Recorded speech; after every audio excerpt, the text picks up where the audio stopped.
Hello, welcome to the Plaid Sheep Oracle. This is a first for me. It's an all signs reading, though it's not for any particular astrological transit. I usually do them for the new moon and full moon.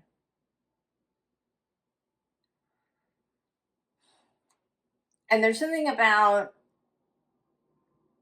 the signs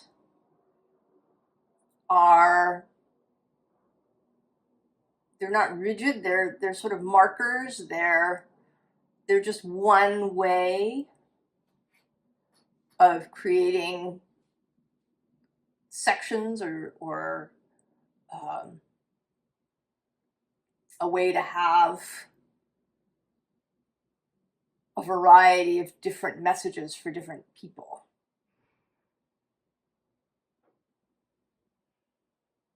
So don't be, in all of my all signs readings, I would say don't limit yourself to sun, moon, rising, Venus. Watch whichever one calls to you, speaks to you.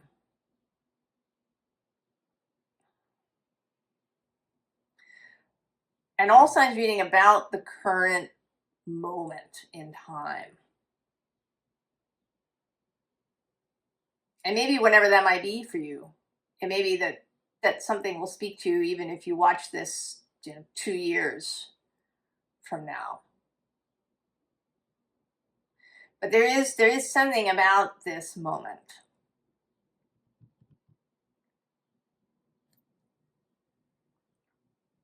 I don't know. I don't think there's anything else to say about it, really. Just start off and see where we get. I don't know what I'm going to call the reading. We'll find out at the end. Trust in the call. We begin, as always, with Aries. Aries, in the now.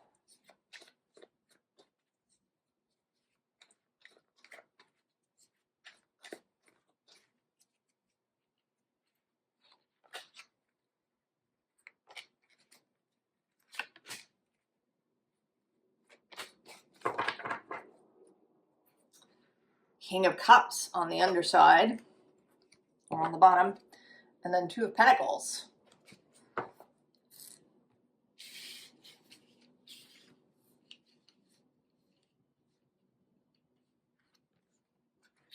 Four of Wands.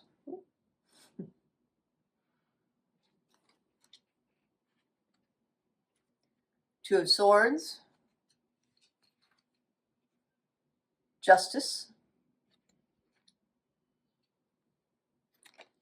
And the Ten of Cups.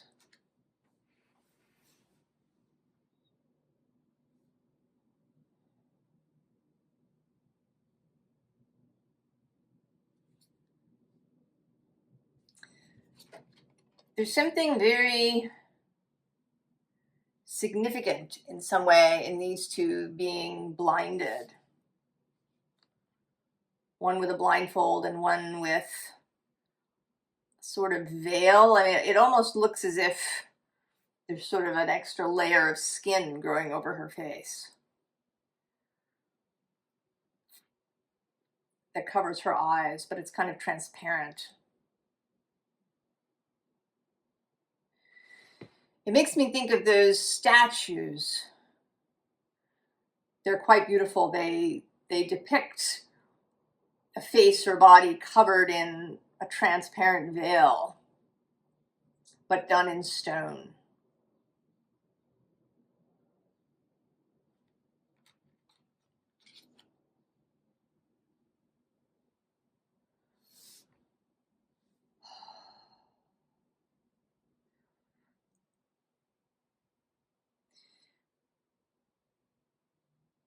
There's a really strong call here to trust. So you're taking off in this basket. And then there's this section of blindness. And then on the other side is this Ten of Cups. So the destination is beautiful, but this intermediate space is unseen.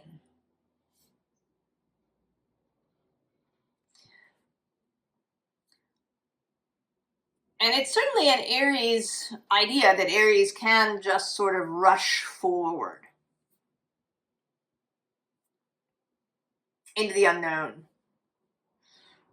This card it's an Aries card traditionally, Venus in Aries.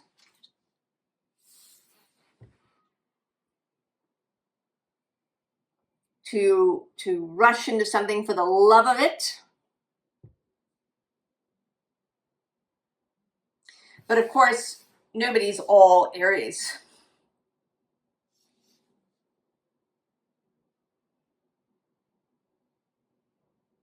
And there can be an element of Aries that's a little control-y. And this is not the kind of vehicle that you have a lot of control over. It's a balloon made out of a shrub. There's no rudder.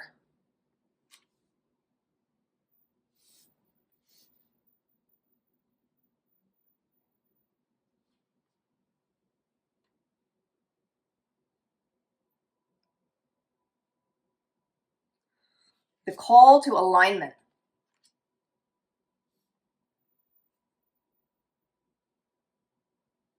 To not figure anything out. This Two of Pentacles is here on the bottom, but what's next to it? Oh, the Five of Wands. And there's the Ace of Swords.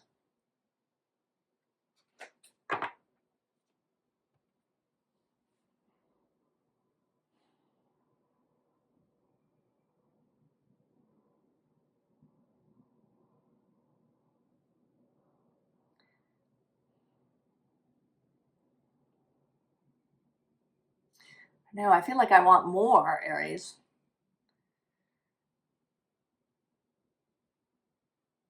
That go forth into the unknown. Align with your heart and go is a nice, simple message.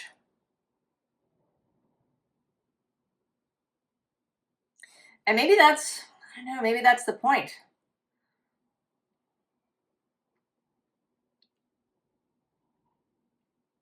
It doesn't seem like anything else wants. No other deck is wanting to come forward.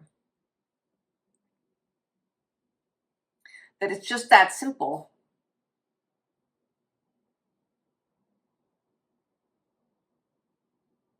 To go, knowing that this is the destination.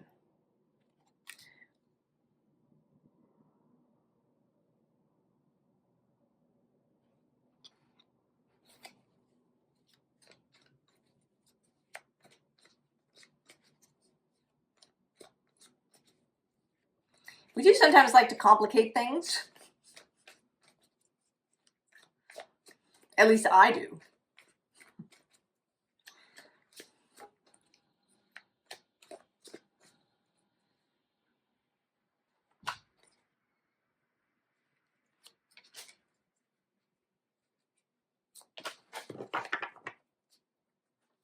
Oh, the Ace of Wands. Judgment on the underside.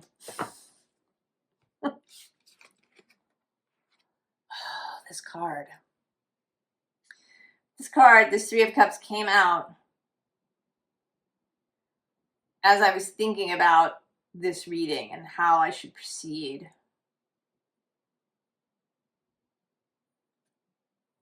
And it feels very much like the Fates. Oh, the Ace of Pentacles is under the Ace of Wands.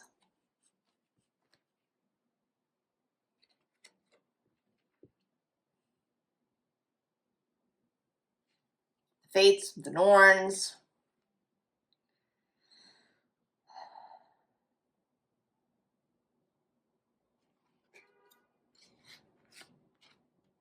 Oh, there's the Page of Wands. And then the Three of Wands.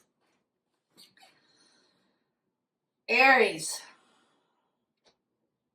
I think it is just that simple. Do just the next thing. You're taking one step at a time.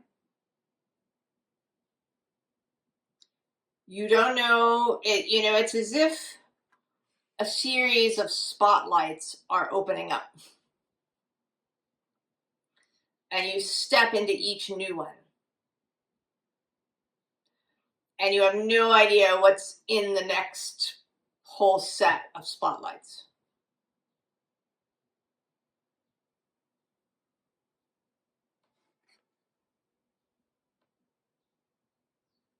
One step at a time.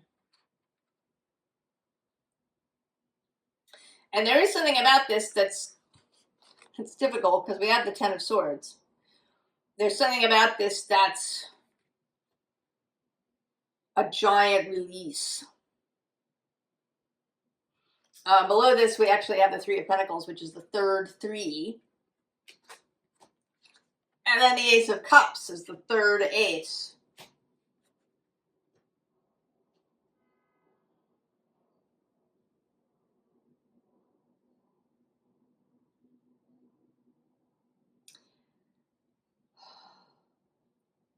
And maybe that's the deal.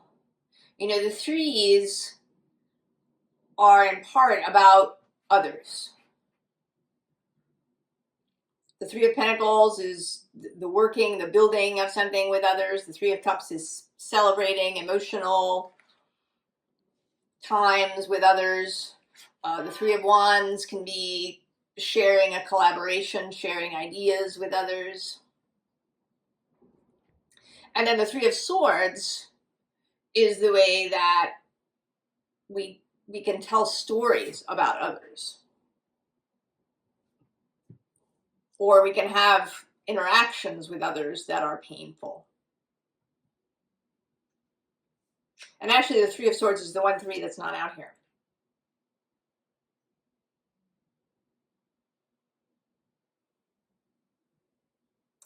So the situation here is not so much that something is unknown, Aries, but that there's a level of trust.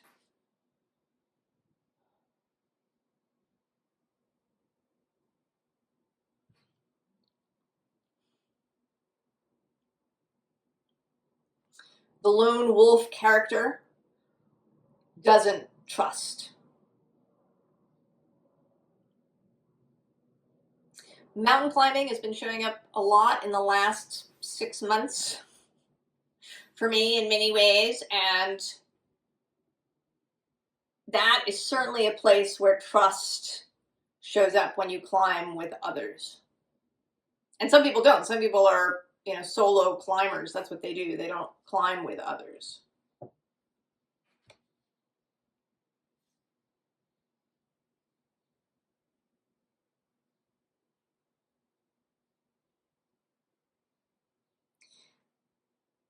And it may be that this is your sticking point.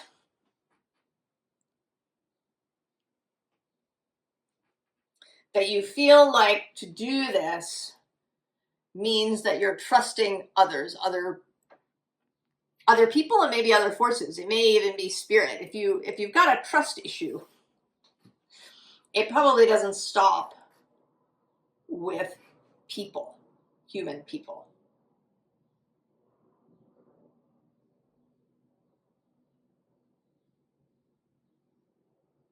So you're trusting that that somebody has, you know, put anchors in the wall in the right places, that they've that they've hung the ropes in the right places, that they've scouted ahead in the right way.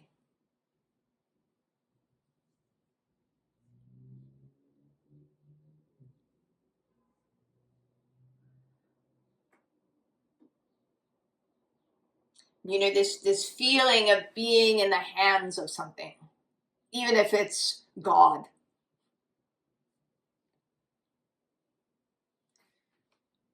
May be very unnerving.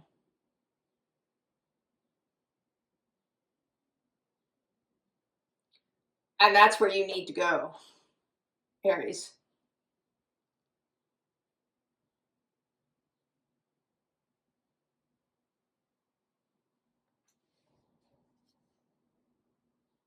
This trust in others, because in a way we need to do that if we're going to create this new earth. We trust that other people are doing the same, that others are doing their part.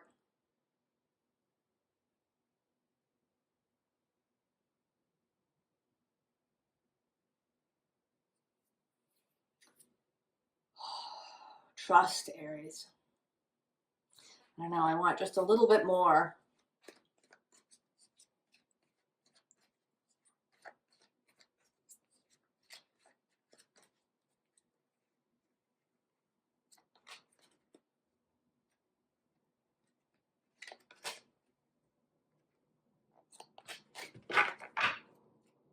Oh, Eight of Swords.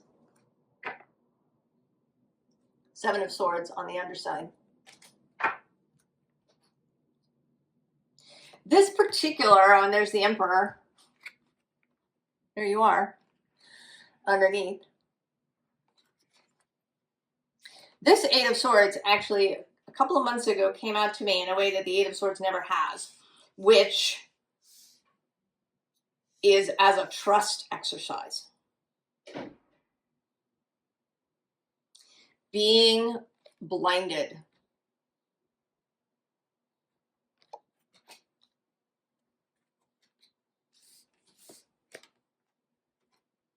Seven of Cups.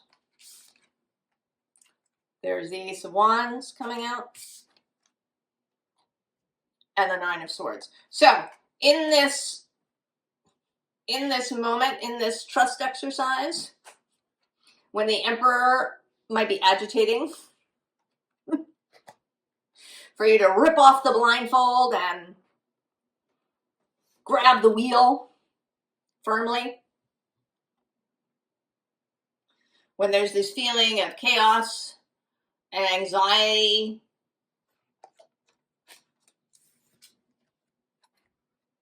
the Ace of Wands. The one step at a time.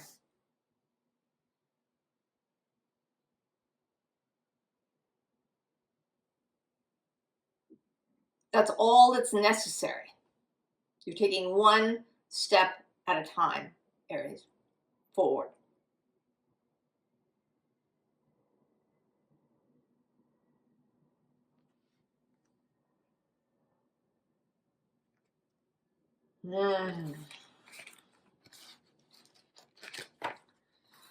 I feel that, Aries. I do.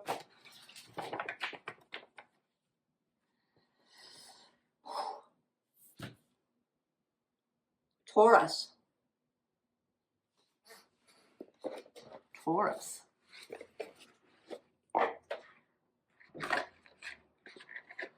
The deep, dark, dangerous oracle, Taurus.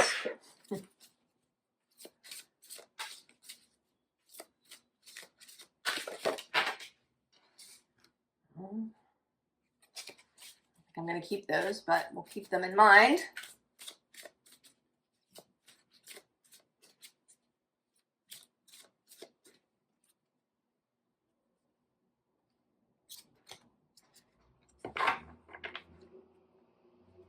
Ah, the puka with mischief and the Mormalakia. These are dogs of Hecate. Possibly it may mean something to you. Asteroid Hecate is currently in Aquarius, the very last degrees of Aquarius. Now, the puka is a shape-shifting mischief spirit.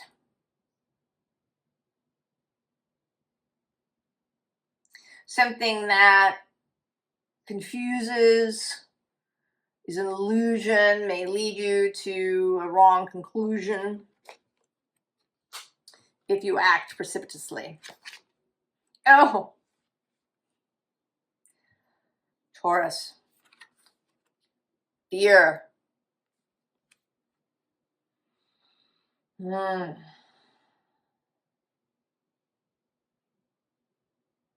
So this is sort of a death spirit kind of character.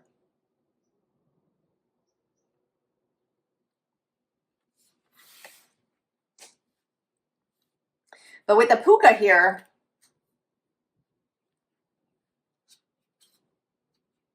it may be that something feels like death, or that something appears to be a real danger, but it's the puka.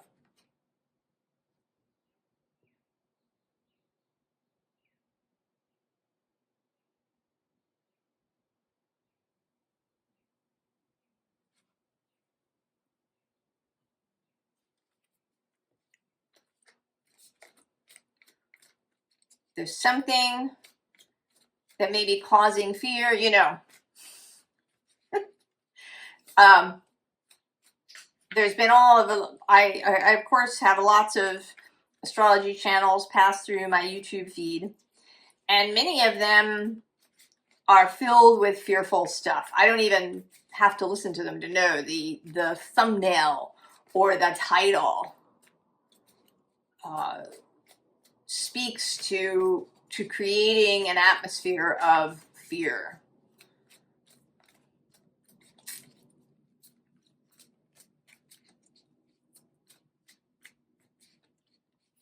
You know, this conjunction conjunct the, you know, terrible star Algol.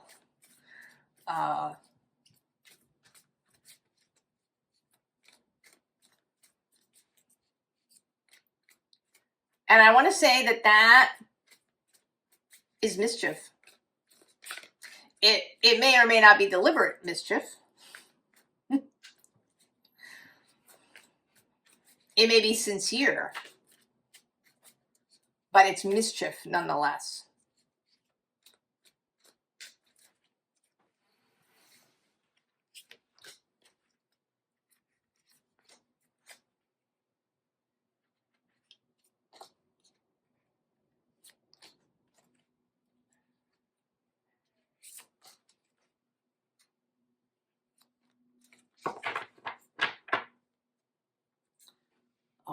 The Two of Cups.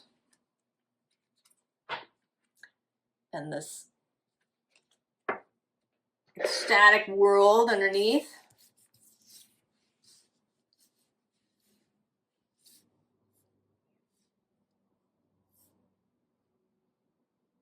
Who's under the Two of Cups? Oh, it's the star.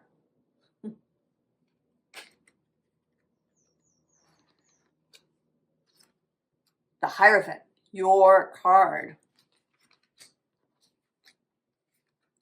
The Ten of Swords. Six of Pentacles. This is a Taurus card. Jupiter? No. The Moon in Taurus. Four of Wands. Five of Wands. And the Eight of Wands.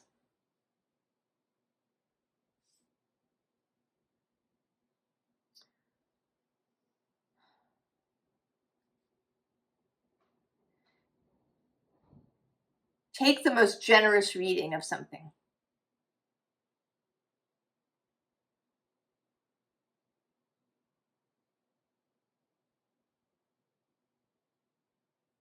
In fact, I want to say that generosity is your word of the moment.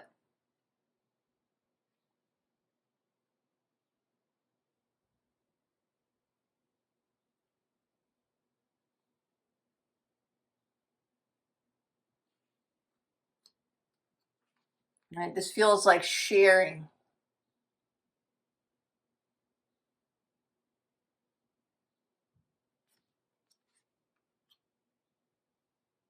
A shared moment, a shared experience.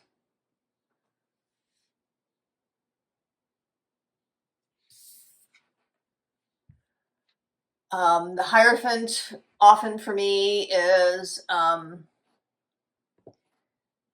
personal spiritual authority.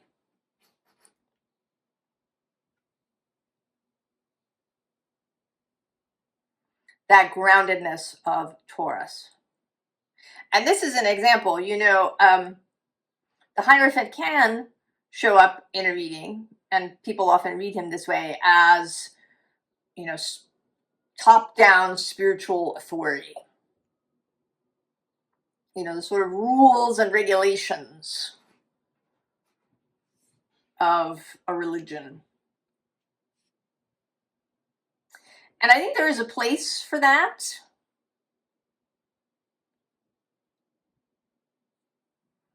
But in this moment, you are being advised to take the more generous reading, which is the Hierophant as a spiritual portal.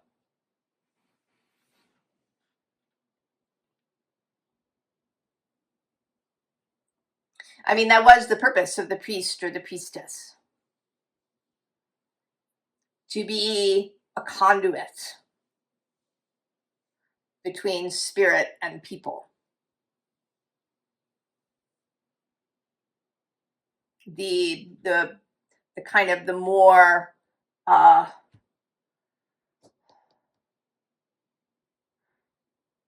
we begin with shamans who intercede and who hold the balance between the members of a tribe and the unseen. And then this is kind of an expansion. When you get more people, you get the Hierophant.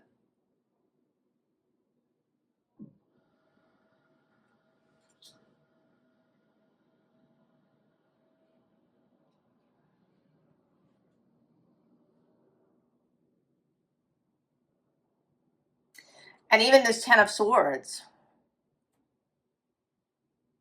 I feel like he is this character. That there's an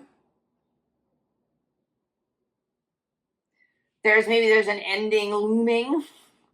Maybe you're afraid of a particular ending or of some particular aspect of change.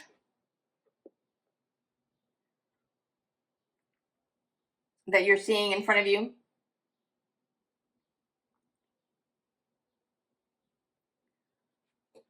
And we want to take the most generous reading.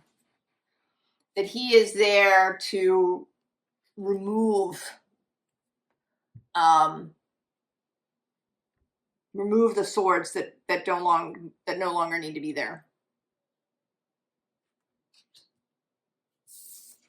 And then this too is the image of generosity. And even these two, we have this celebratory Four of Wands, and then this more conflicting Five of Wands. But to take the generous view of this, and instead of calling it a fight, you know, call it a debate or a discussion.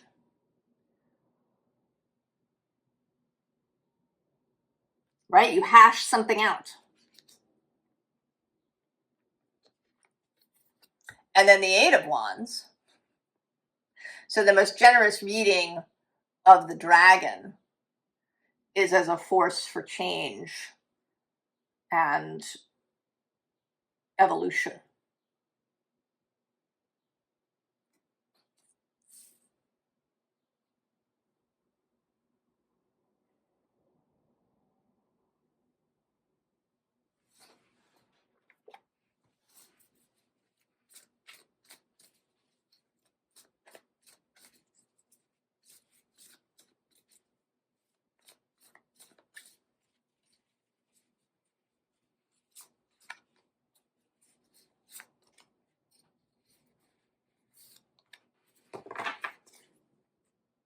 And there it is. A merry motive. Assume. Take the most generous reading of a situation. Roots of abundance underneath.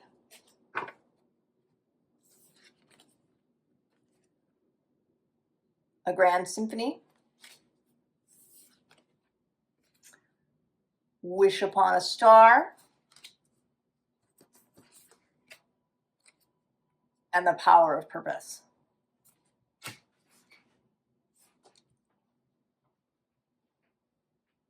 So if this wish, right, is this, right, the star below that, the grand symphony, people working together.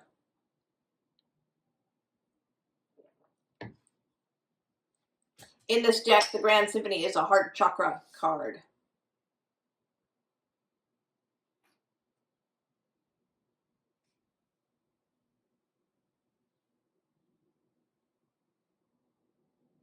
This opening, this heart healing,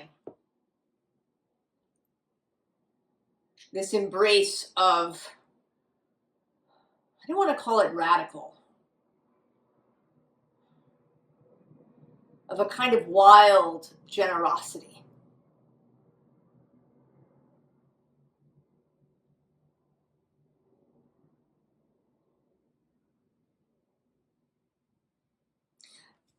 And to recognize your real purpose.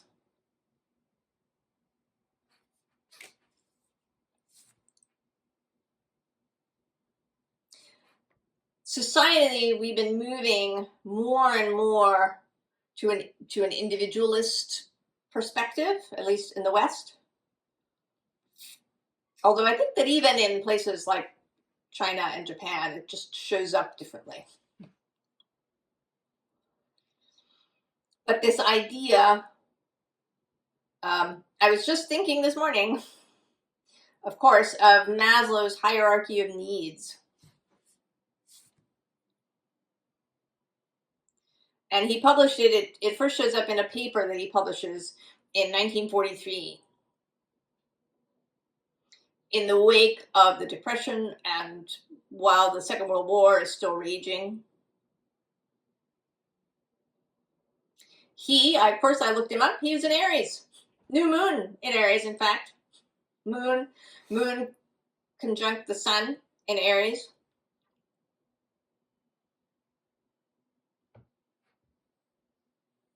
So this idea that self-actualization is the top of the pyramid and the most desired outcome.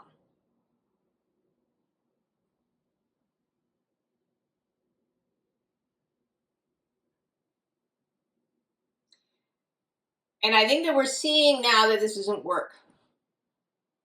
We are a collective species. We are so dissatisfied and unfulfilled when we take that solo self-actualization thing as the final destination, as our purpose.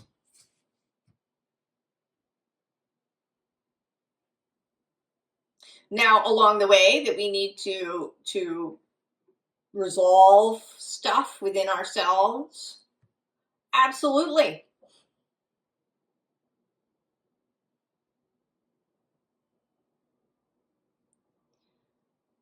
But I think that the top of the pyramid, I don't even like that shape, but if we're going to go with it,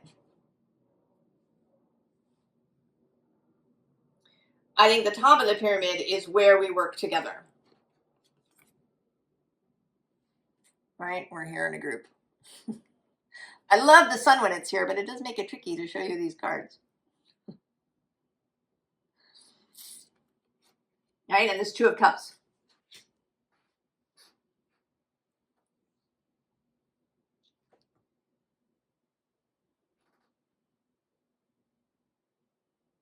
Take the most generous reading and consider perhaps how your purpose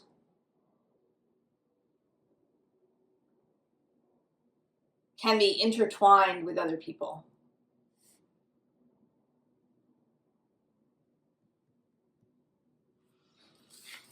Taurus.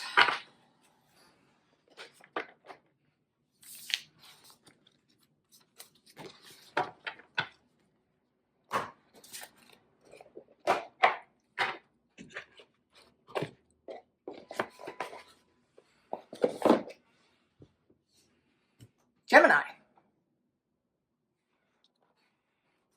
Interesting, you begin Gemini with partnership on the underside.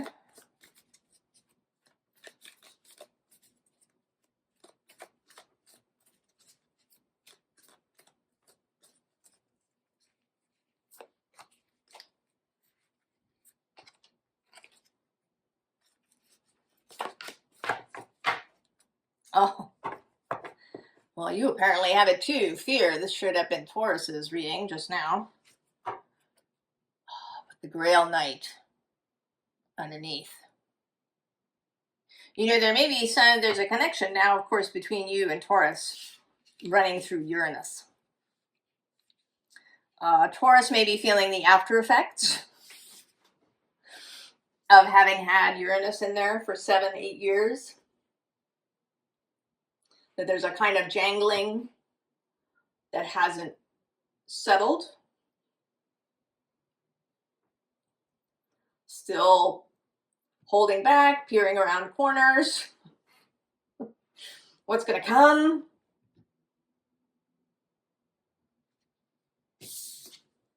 Oh, but joy. The King and the Cat. Independence, healthy boundaries.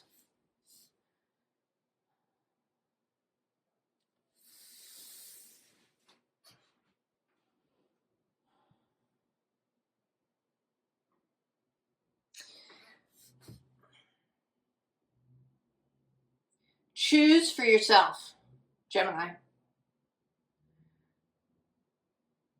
You are not beholden to anybody else's opinions about what is happening to you or to society or to the future.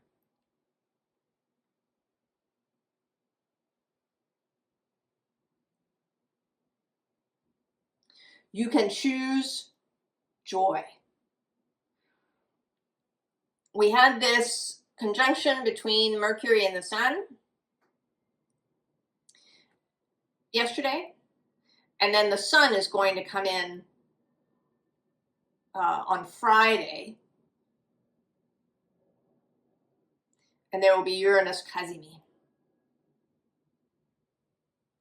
And that feels like the possibility for this joy. This, seems like a symbol of a sun here. And the Sun in the tarot is a very joyful card. What's under the fear? Oh, it's the burden. We also have disruption. But then we have the Merlin.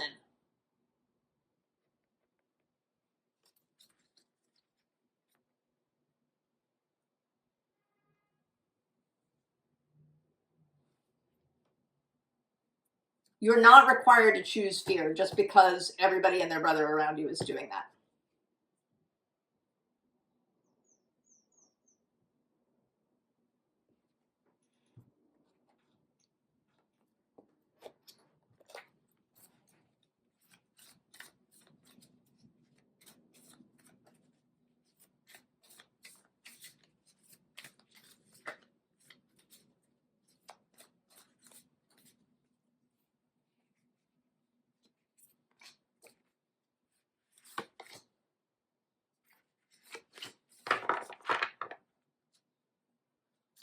The owl.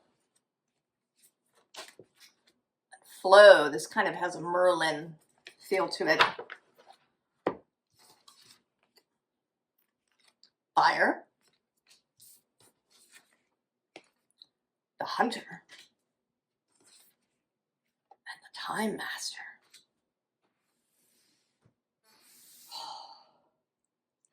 But this is not, Gemini, a passive position. We do have the King. The King here is that active masculine principle. Below him is this Hunter. We have this Fire card, which has, I don't know if you'll be able to see it, this heart at the center of it. joy not as something sweet and nice, you know, just happy children playing, like deep, fiery joy. Saint Teresa on fire joy.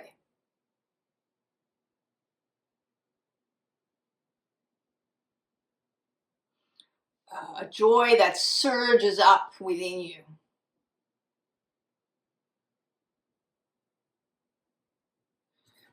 He's kind of a Merlin character as well.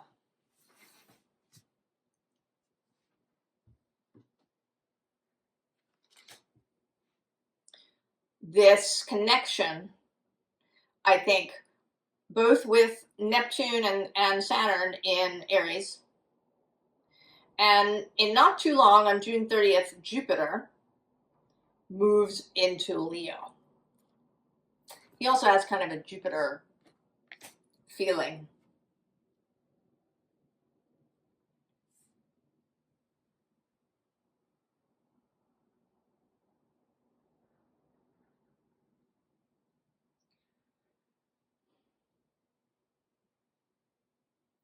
Be wild. Let the joy set you on fire, Gemini.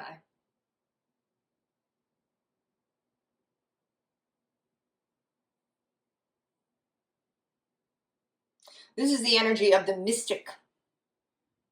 And I think of the magician, the ecstatic magician.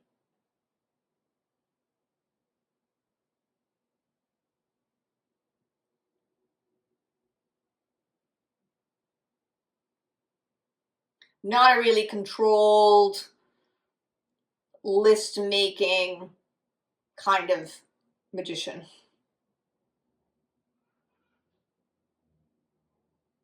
You know, not someone with lots of little vials and bottles and books and stuff in a dry library, but a, you know, top of the mountain, storm overhead, lightning kind of magician.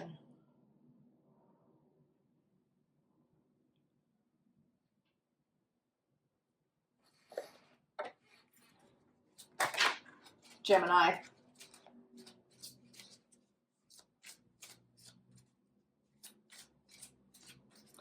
Don't let modernity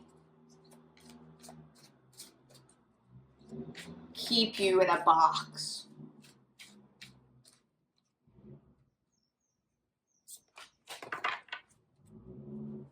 Oh, quiet tenderness. This is sort of a Gemini feeling card to me. What's underneath? Oh, yes. Trust what you sense. The other.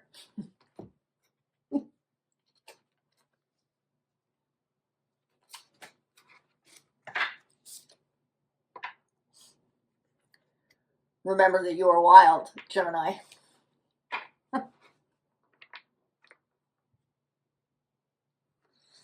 How's that for confirmation?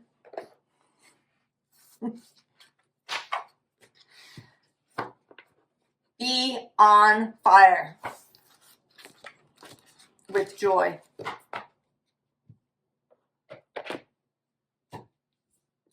Cancer. Cancer, my love. Venus and the moon met at 0 degrees Cancer last night. I did go out and see it in the western sky just after sunset. It was lovely. Diana's bow crescent moon.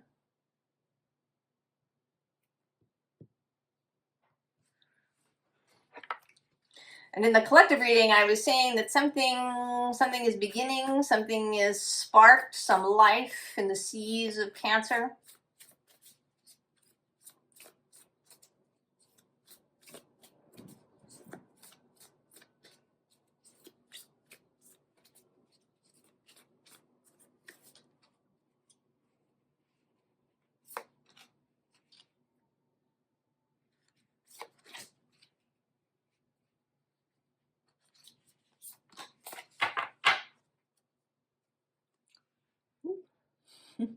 Moon casting.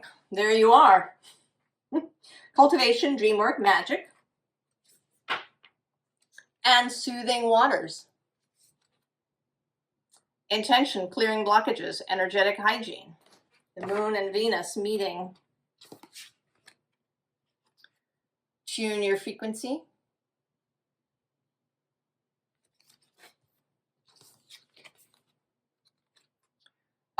Which also says boundaries, magnetism, energy clearing.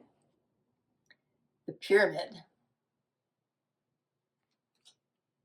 Amplification, harmonic resonance, cosmic union. And earth walk. Reorientation, collective wisdom, natural healing.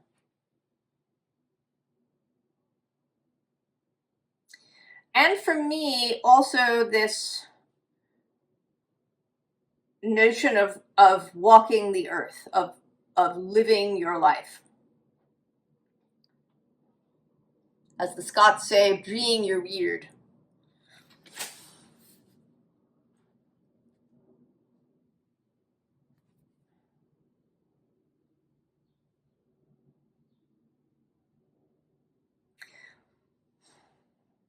There's a sense here of completing a working.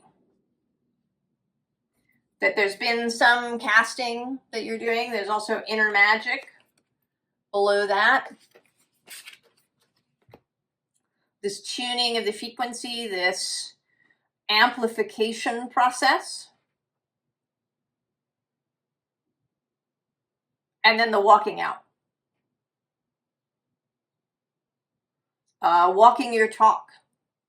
Walking your change. Cancer. And there is a sense here that this is not a burden.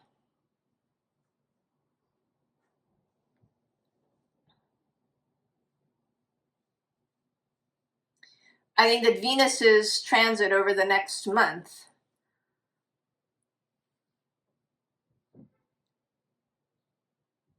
is going to make this feel very sweet,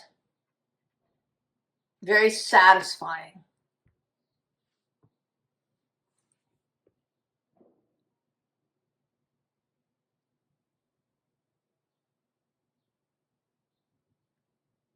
She does meet Jupiter in June,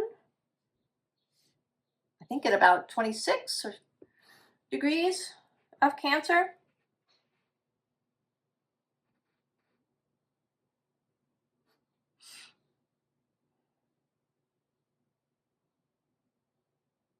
And that's this expansion of all of the Cancer beauty, of love and sweetness, of the impulse to nurture. You know, Capricorn kind of builds from the outside, right? It's the skeleton, the structure of the thing. And Cancer is building the inside and from the inside out.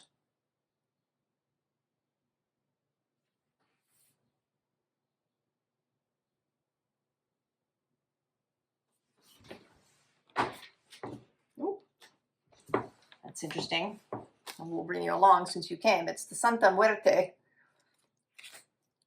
And she's an interesting death in this deck because she's pregnant.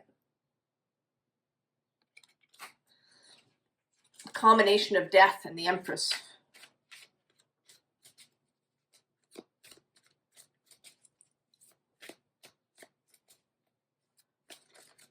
In June, Venus will oppose Pluto.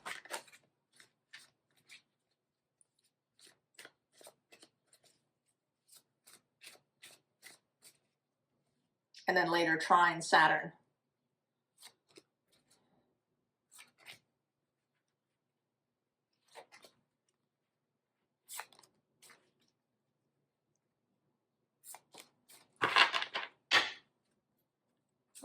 The King of Wands.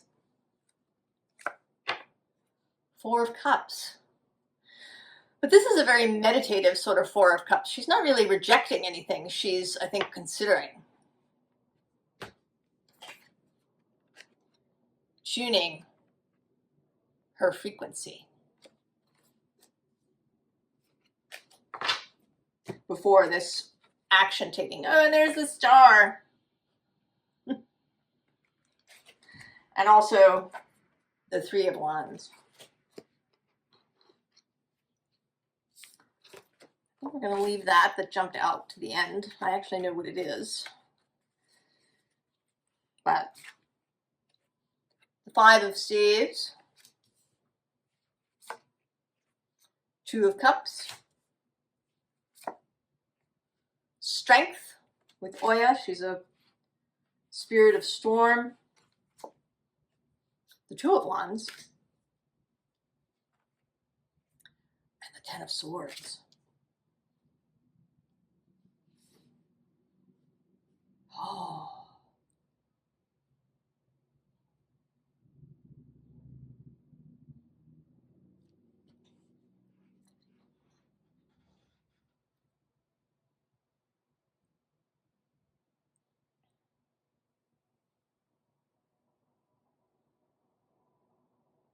There is definitely a process going on here. This Five of Staves in particular always looks to me like a ritual. These five women getting together and conducting a ritual together on a mountain that involves, you know, bringing their staffs together in different ways.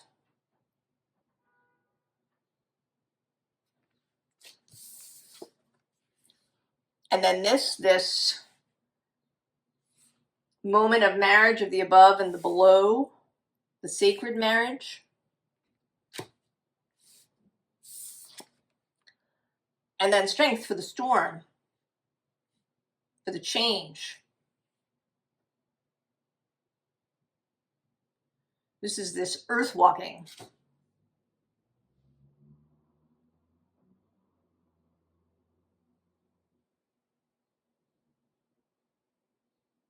You know, being, there's a way of that she is being the storm.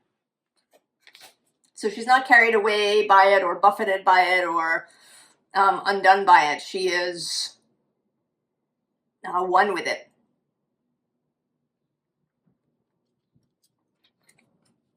And then there's kind of a peaceful moment afterwards. This strength card is flanked by these two twos.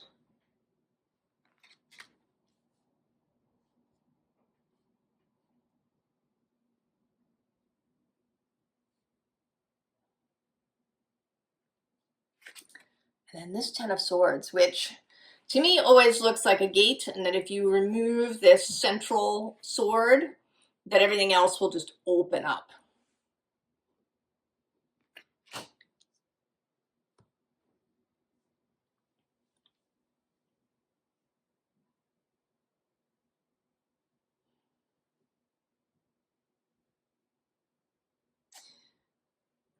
What I don't know is whether you're planning to remove that sword yourself or whether in this spot you're waiting. So, the card that popped out is the Prince of Pentacles. His card had a little accident and I repaired it, so now I always know that it's him.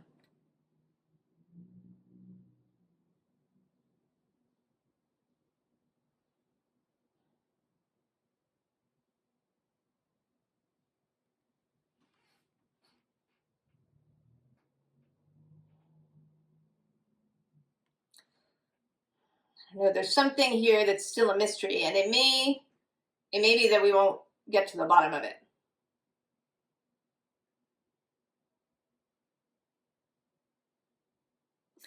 I think he's a real person. Often the court cards for me come out as energies, but he is, I think, a real person.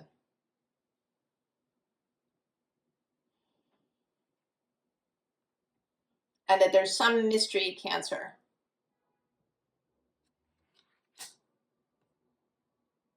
Something that's still pregnant. Can I know a little bit more? The nature of this prince?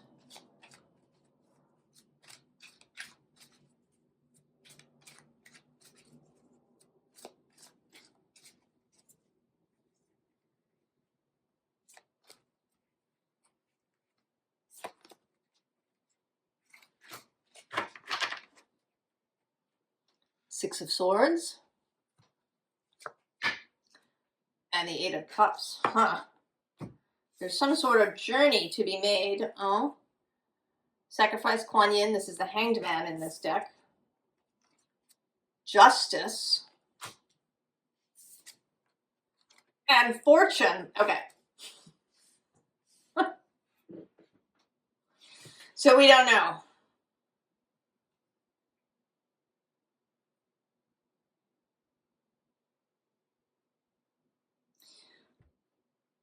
This is certainly a factor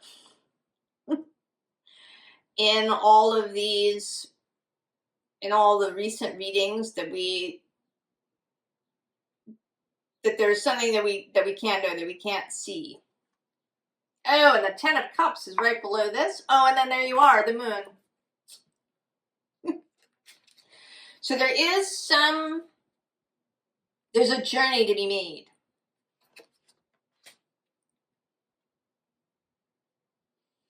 That this process that you are in, of tuning your frequency and then stepping out with it into the world, of standing in the heart of the storm,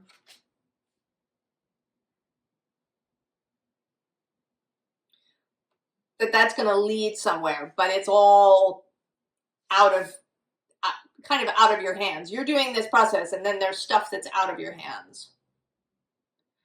And I think he's part of it.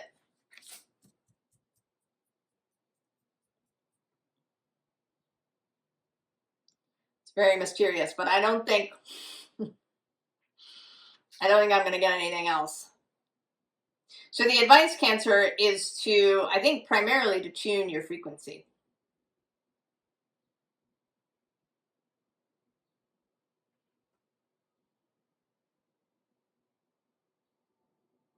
To be who you want to be.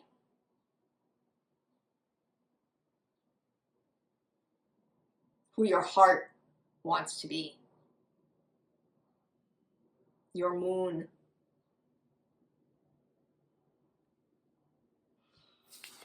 Cancer, very mysterious.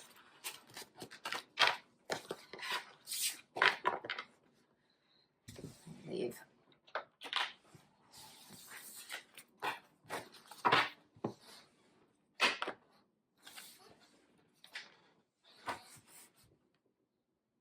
Leo.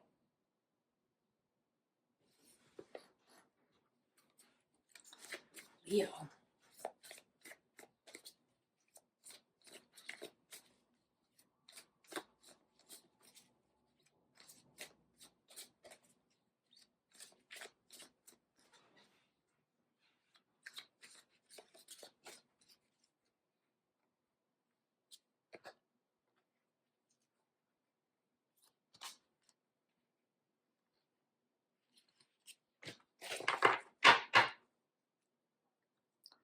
Tiny messengers.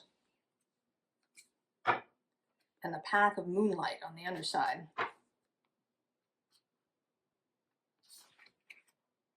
A star in the night.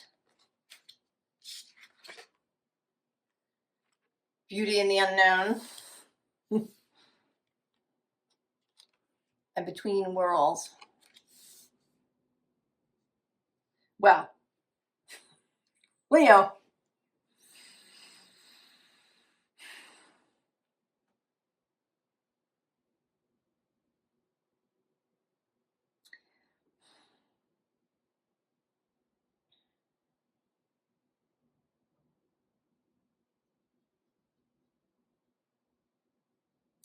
There's certainly something here about patience.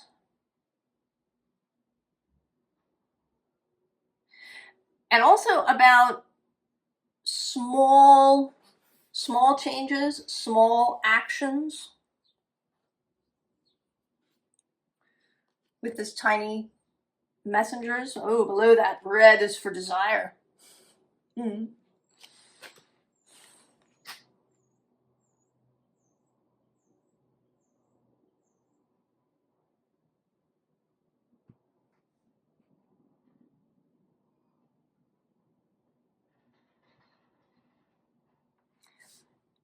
This feels like layers. That there's your human self, which maybe has been focusing on something. A task, a learning, a project, something.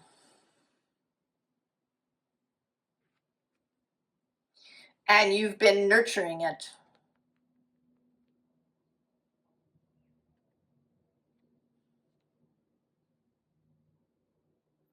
Really focusing on it, paying attention to it.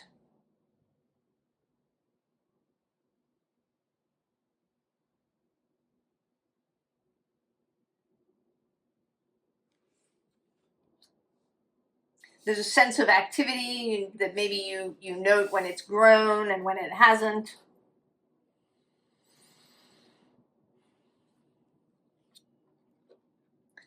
And then there's this beauty in the unknown.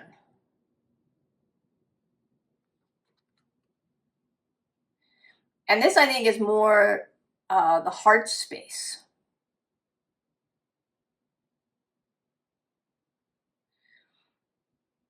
This feels like a longing. You're reaching out and touching something that is still immaterial, unseen. That word, immaterial. It means that it doesn't have material form. And it's come to mean that it's irrelevant. It's immaterial to the discussion.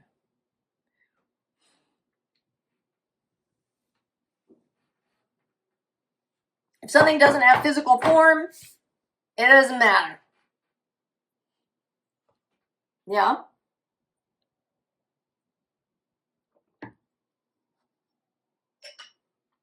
But you know, you are the space of the heart, the space of the sun, the space of creation.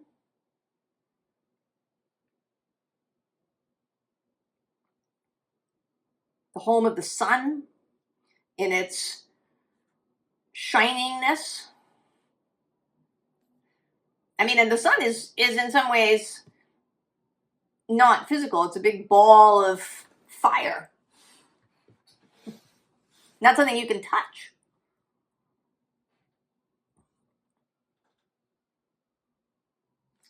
And then there's this between the worlds.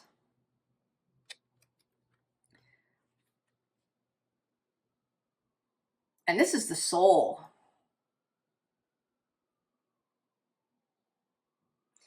The soul that's been taking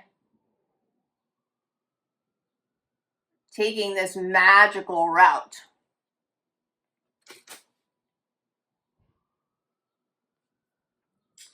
And it seems to me that you're coming to a time of integration. When these three things will meet. Well, that's interesting. All right. This came out in Taurus's reading. Square Leo. On June 30th, Jupiter moves into your sign. He is the philosopher king.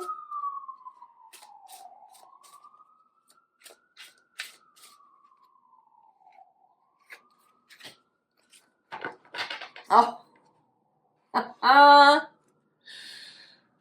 Hunger, baby. There's that red for desire. Hell, acceptance on the underside.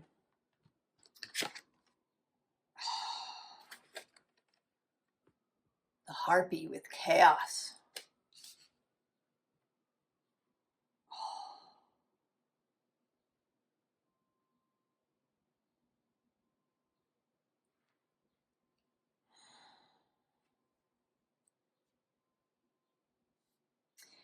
I think all of these things are going to come together, Leo. That you are going to see your desire more clearly than you ever have before.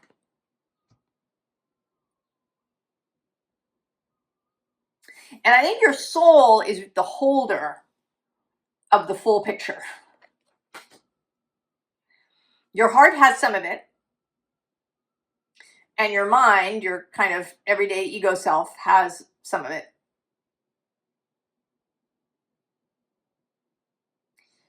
And now it's going to become visible. And you're going to totally take off.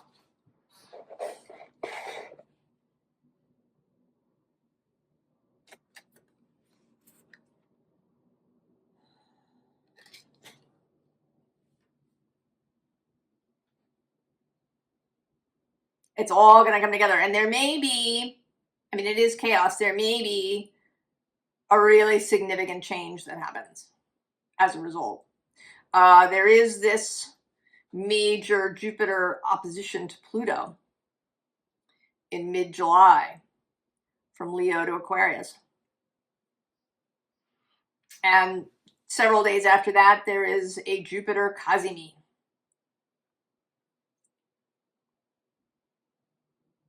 Jupiter and the Sun.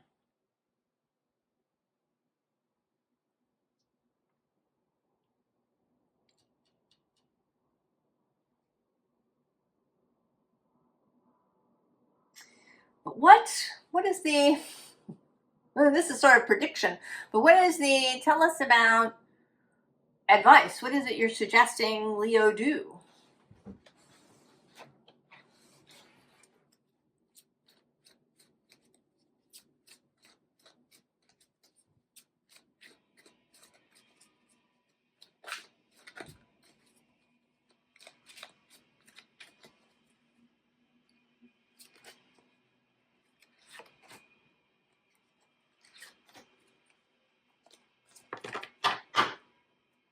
Oh, there you are, the King of Wands. Knight of Swords on the underside. Put that over there. Six of Swords. Eight of Wands. Nine of Cups. And Judgment.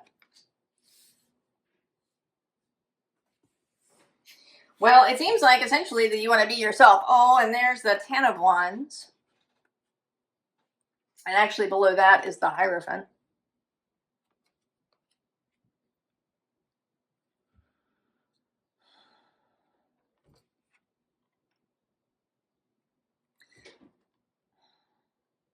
I think that maybe you're not, that there isn't a specific doing thing.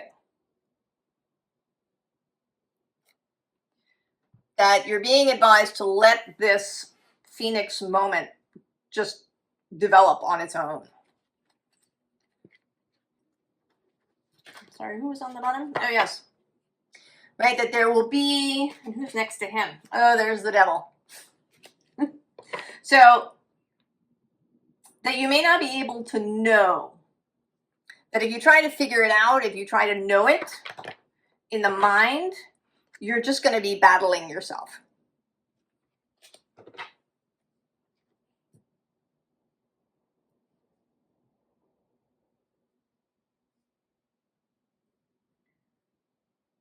Choose, right? Choose the wand as you are inspired to. This is not about foreseeing anything or planning anything. There is no planning here.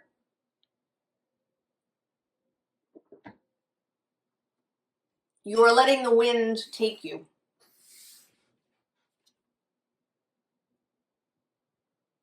So you choose as you are guided every day.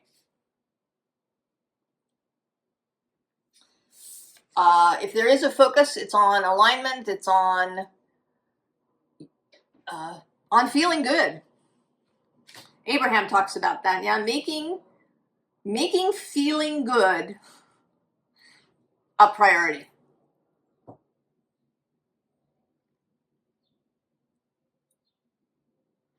It means you don't read things or engage with stuff that makes you feel cranky or crappy or fearful or anxious or any of that stuff.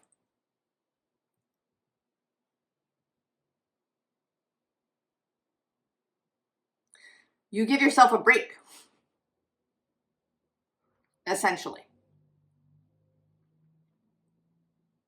You are in charge of the moment-to-moment self. You're going to leave the future to the forces that understand it.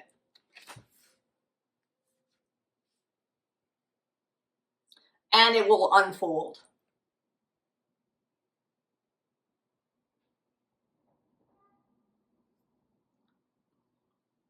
But you're not lost.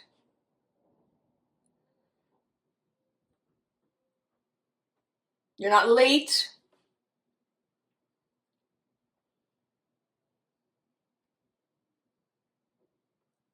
Follow your heart.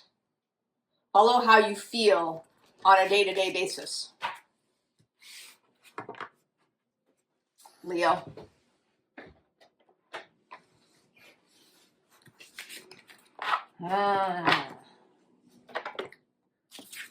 Tricksy, perhaps.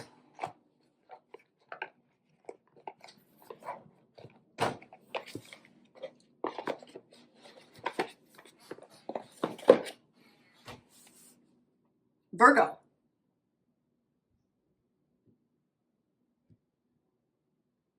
Virgo. Virgo. Strength. Here. On the underside.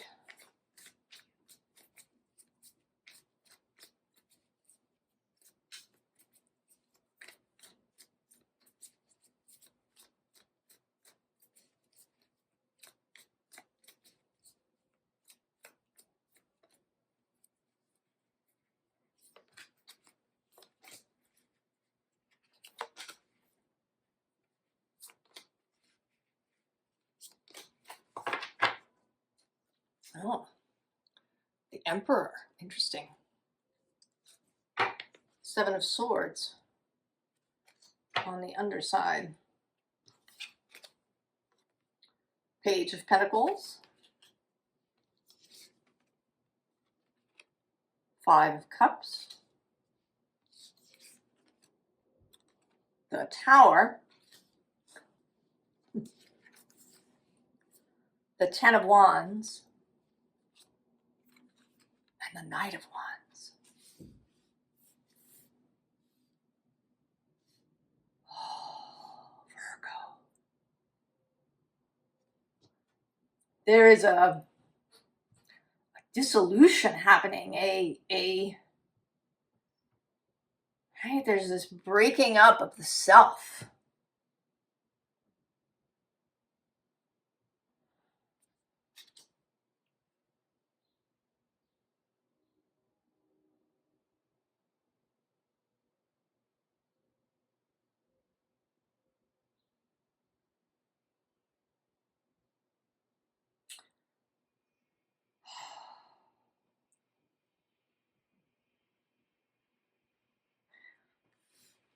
And I want to say that all of these other cards, the Emperor, the Page of Pentacles, this Knight,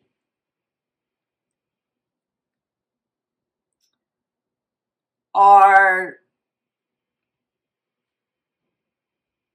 the coping mechanisms.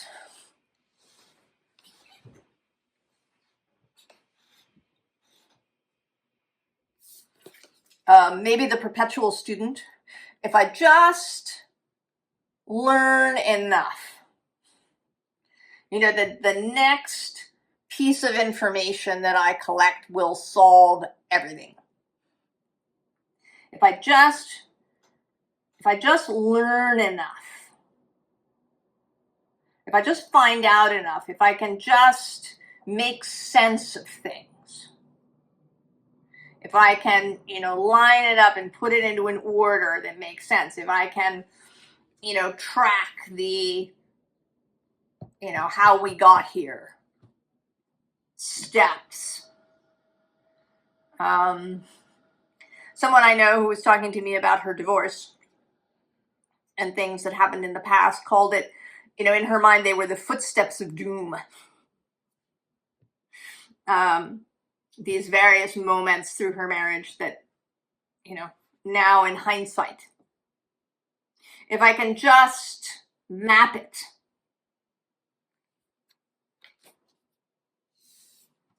And then the Knight of Wands is a little bit similar. He is Sagittarius's card, so there is this sense of finding something,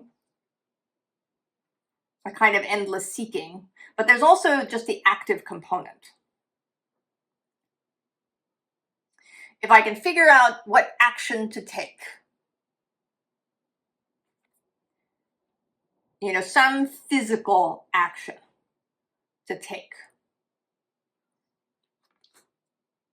that will solve all the problems. And of course, the Emperor is also a figuring out kind of, but here he's very internal. You know, if I could just, you know, find all of my flaws, if I could find all of my shadows, if I could, you know, all of this that people unkindly call navel gazing. Below that is the Eight of Pentacles. Work, work, work. It is actually a Virgo card. The sun in Virgo.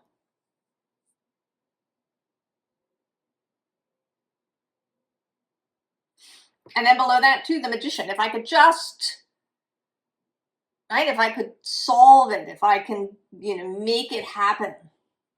And then we have the Ten of Swords, and then there you are.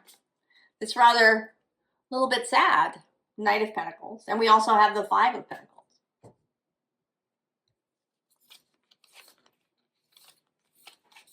So we've seen now what that is. But there's this dissolution going on in the middle of all of this. South Node passage through Virgo. Uranus now squaring Virgo. He was trining Virgo for a long time. You know, which may also have been a little intense. That's a fast-moving energy. But Earth to Earth. Now he's squaring.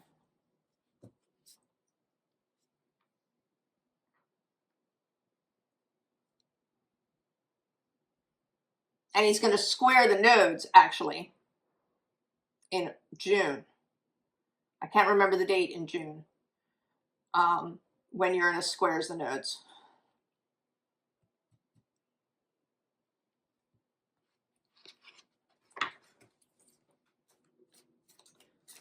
So, Virgo.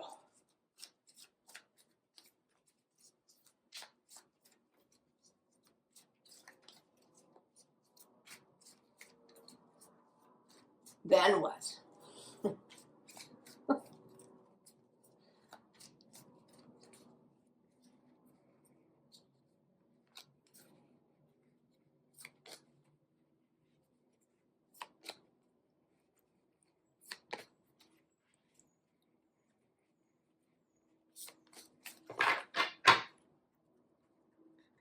Oh, the Six of Cups, interestingly. Seven of Cups on the underside. Ah, the Hierophant. The Chariot. The Eight of Swords there under the Tower. The Nine of Pentacles, that's Venus in Virgo. And the Queen of Cups.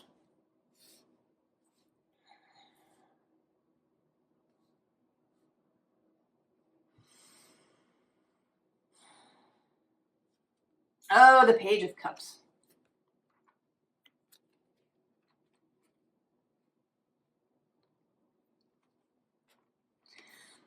So the Six of Cups, the structures of the past.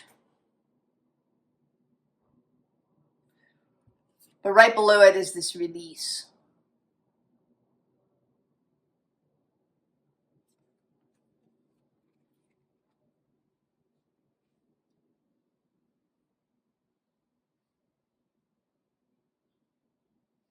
So this Hierophant, this realization, this certainly could be partly Uranus moving through Gemini, now squaring your sign. Also, he and Mercury met, and then the Sun will meet him at the end of this week. There may well be a real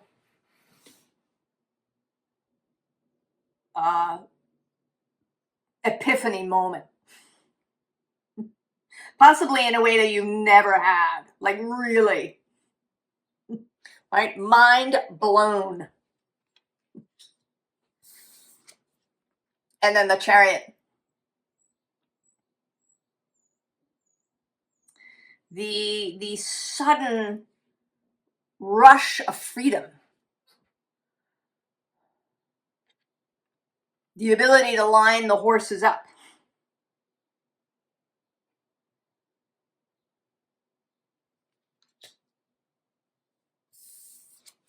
The recognition that you can leave this Eight of Swords space where you've been.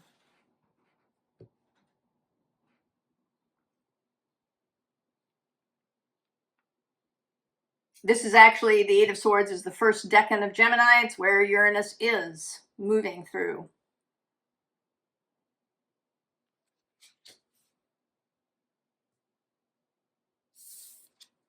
And then the Nine of Pentacles.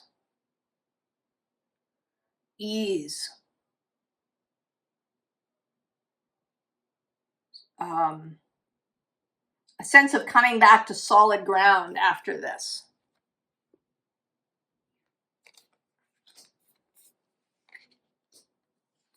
And then the Queen of Cups. A much greater sense of flow. And a heart opening too. You know, that can be a Virgo shadow, a kind of hardness.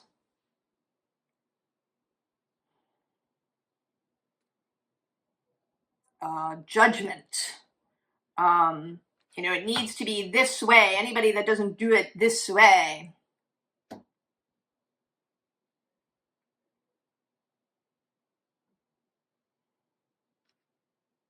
including the self. You know, judgment is often turned against the self as well as outwardly.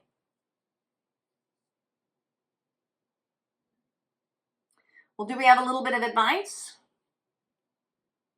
What to do? Virgo? I suspect that what you're doing is allowing it to happen.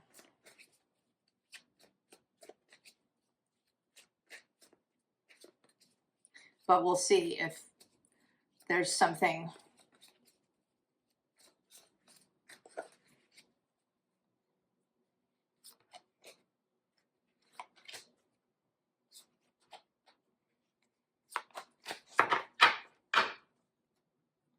Oh yeah, there's the Sun. This poor Oliver Twist, Five of Pentacles on the underside. Right, he's sort of, all right.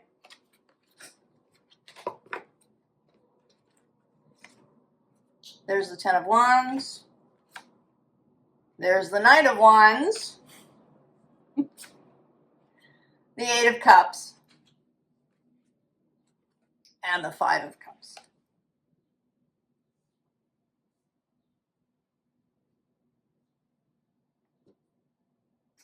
Yeah, I don't think that there's anything that you can do.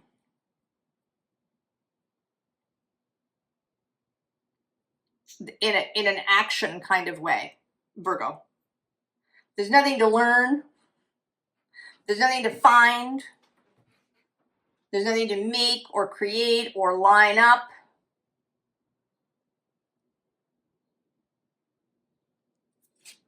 There's just the Eight of Cups, the walking away. And then the Five of Cups too, the turning toward the new. Under the Sun is the Three of Pentacles. this, right? Right things are happening. We also have the Ace of Swords. And this kind of Hierophant-y, oh, 10 of Pentacles, and there's the Hierophant himself.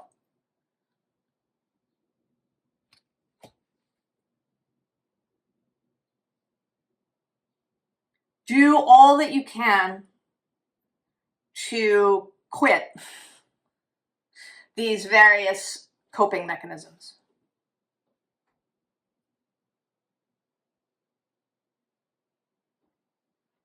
You know, it may be that you read something in the paper and you go into your head and try and figure out why it's happening, and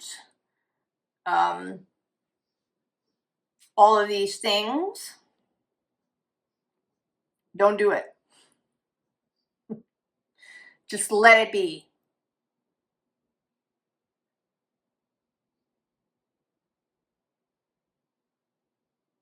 Let it be. Don't wander around looking for something to do.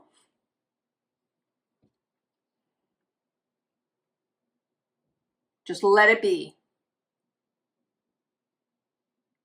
And the more you can release, you know, the more that these horses can come together. Because I think that part of the reason that the horses aren't looking in the same direction is because each of your hands is pulling in a different direction. The horses know.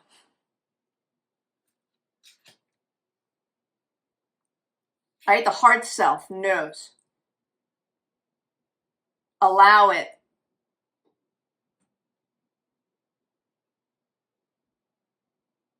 Allow the cosmic forces, allow the energy of the South Node to do its job. Allow the dissolution to happen.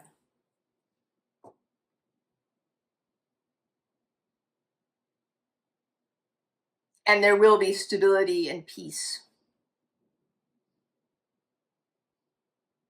on the other side, Virgo.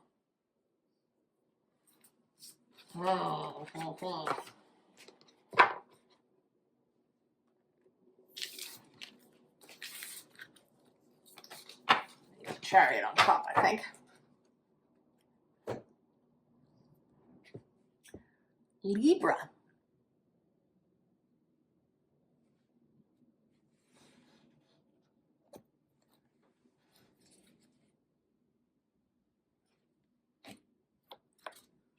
Libra. The moon.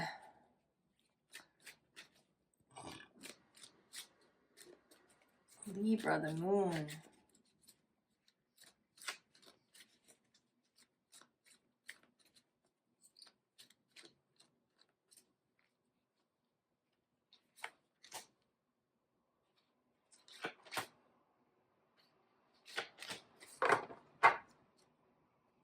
Oh, creation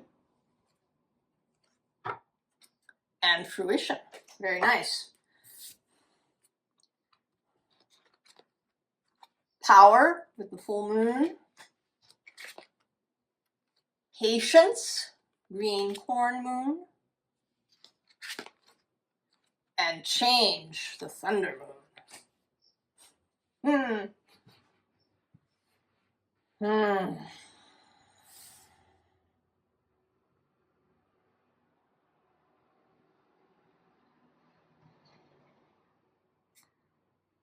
Libra.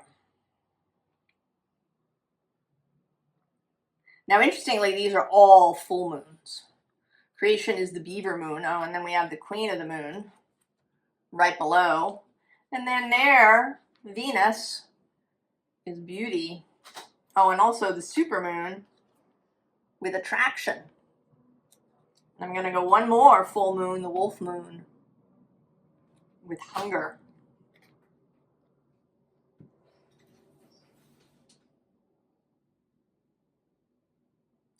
It seems to me, Libra, that you are allowing your desire to expand, to come to its fruition.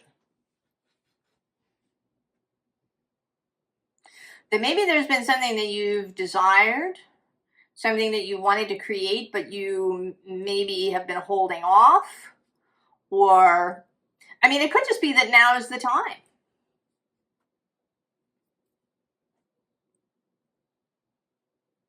That just now is the time.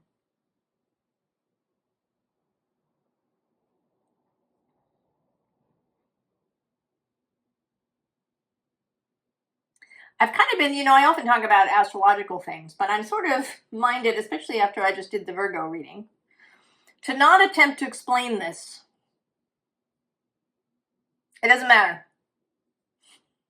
The point in the moment is that desire is coming into fruition.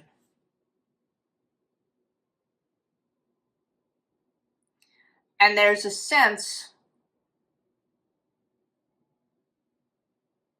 that there's a part of you, this part of you that has the red balloon, that has been expecting this and knows and is ready.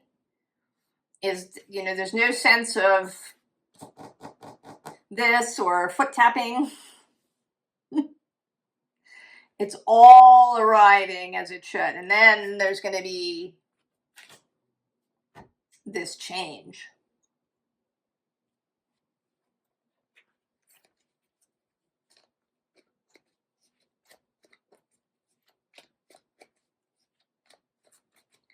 So we're not interested in why. It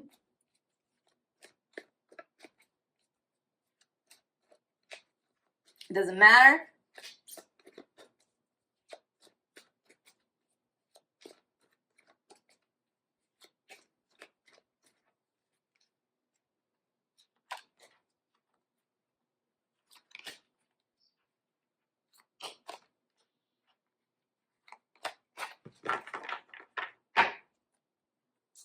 Ah, the Page of Cups. And the Lovers on the underside. So in both of these cases, there's kind of unseen forces. Here, there's the fish that she's sitting on that she may or may not, you know, have communication with. And then here, there's these two people, and then there's this unseen goat up there.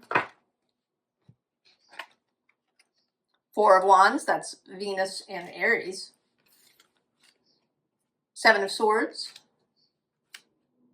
Seven of Cups. And the Three of Cups.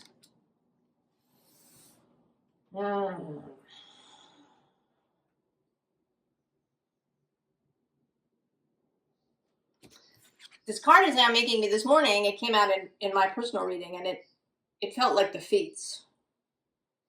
And now it's making me think of some characters in the show The Librarians. So in The Librarians, the lake where the Lady of the Lake in the Arthurian legend lives, is a metaphysical place. And there are women, there's ladies of the lake who live there. And they invite the Cassandra character in the show to join them.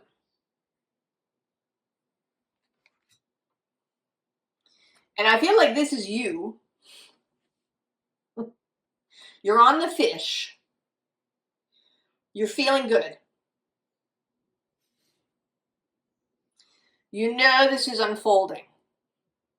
You're not trying to steer the fish. You are, I mean, right below you is the another page, the Page of Wands.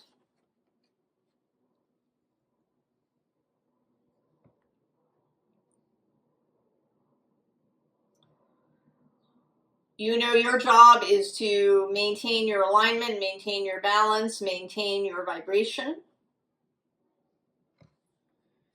You're good with getting in this hot air balloon that you can't steer.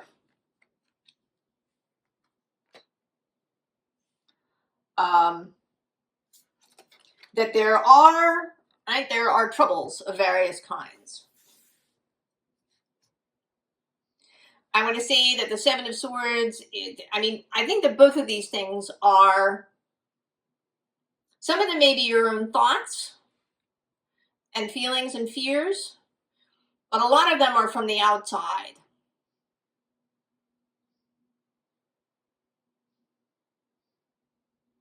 The belief systems of our society, what stuff is being shown online, or what people are talking about in your neighborhood. You know, if you're all standing together waiting for school pickup, you know, what is everybody talking about? All that kind of stuff. And you are not going to concern yourself with it. Because you know that these ladies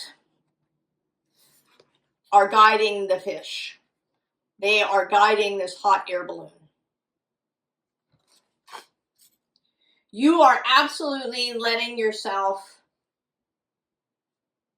be taken by source. Whatever you want to call it, God, the fates, cosmic forces, your guides, the source of all things, doesn't matter.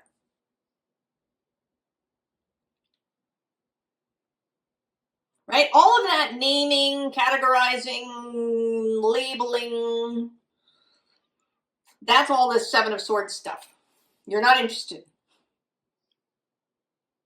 Libra. You're going to float right over it.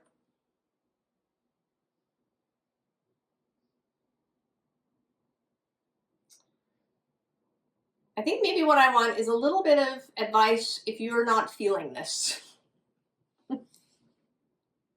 If maybe you do feel very much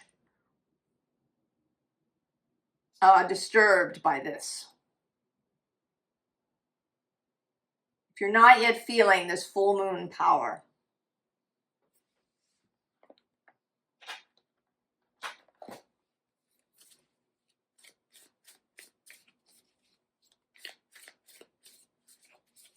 You know, actually, this deck is made up of two decks. It's the Animal Spirit Oracle and then a Lenormand deck.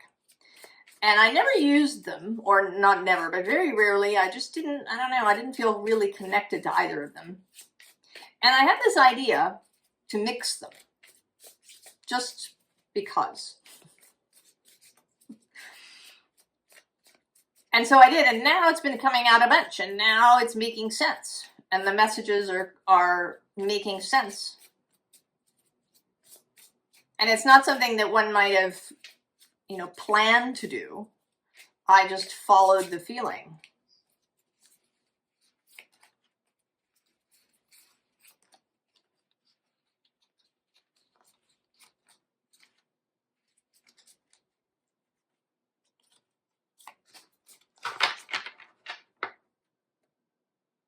Ah, owl spirit, you see clearly now. And the book on the underside, and this door.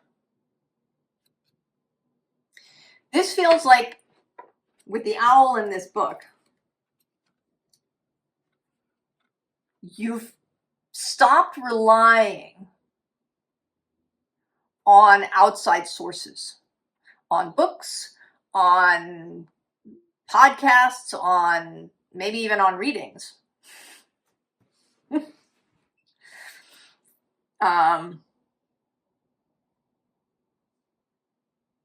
You know, on other people's opinions and ideas and blah, blah, blah, blah.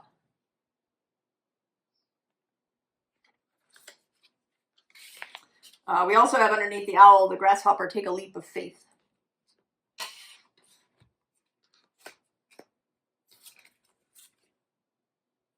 Fox spirit, think on your feet. Lion spirit, be generous of spirit.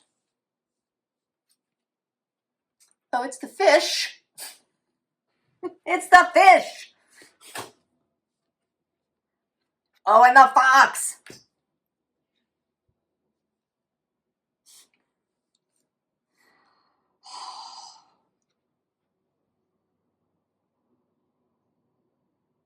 So, we like this fox. Thinking on your feet. That is to say, making decisions kind of on a moment-to-moment basis. This isn't about planning ahead, but about following your feelings in the moment. Being generous of spirit is giving yourself and everybody else the benefit of the doubt. Right? We're all here for each other. I think, is it Ram Dass who said we're all walking each other home? And then the fish, which generally in the Lenormand means, an abundance, right? The fish, the shower of fish. Now the loaves and the fishes, casting bread upon the waters. But here it's, a direct reference to these ladies and their fish. And then this fox is these forces of mental and emotional disorder. The fish stand between you and the fox. Trust the fish.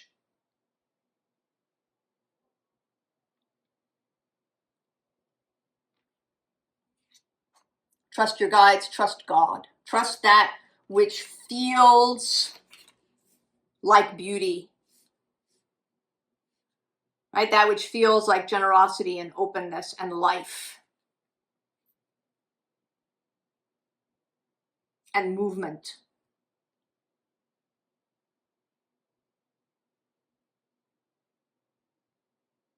Libra. And I think you will come in, and I think it'll become easier and easier as you do.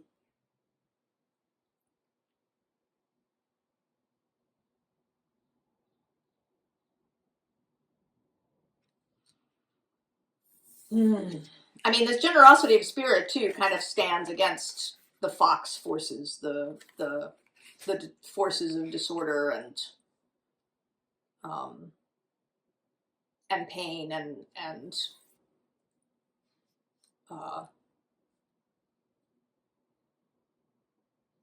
chaos.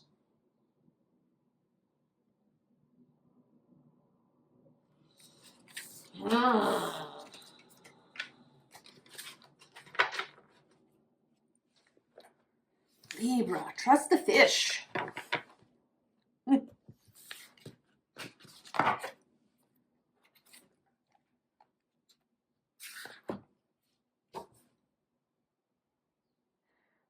Scorpio.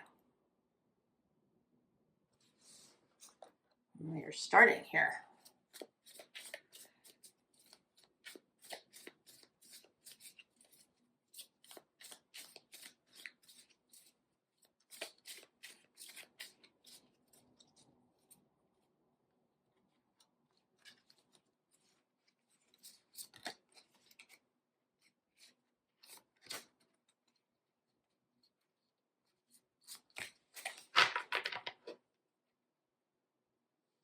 Whale spirit, trust the great mystery.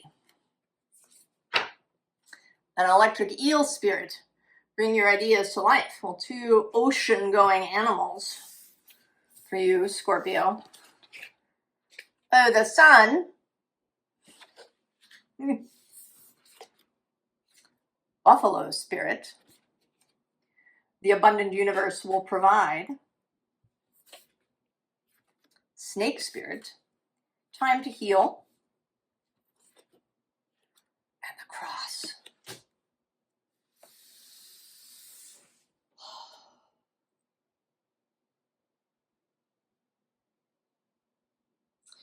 Well, Scorpio, it is the healing of faith.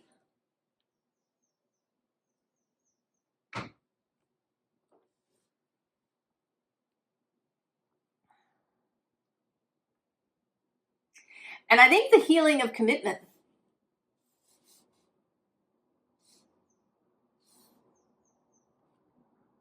Scorpio has this desire to merge. But at the same time, there can be suspicion.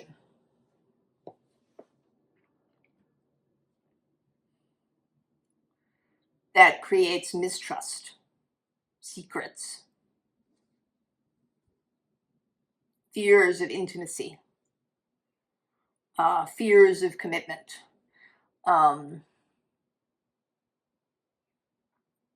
It can show up sometimes in Scorpio in a kind of asceticism, that Scorpio doesn't want to own anything. You know, I don't want to own a home because that would tie me down. You know, if I rent, I can just leave at a moment's notice. And I'm not responsible for, you know, for anything. Right? I don't want possessions.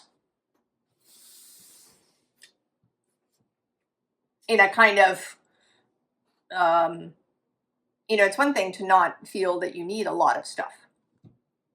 It's another thing to actively push it away.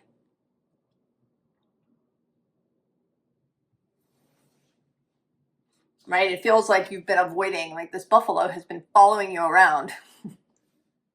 Scorpio.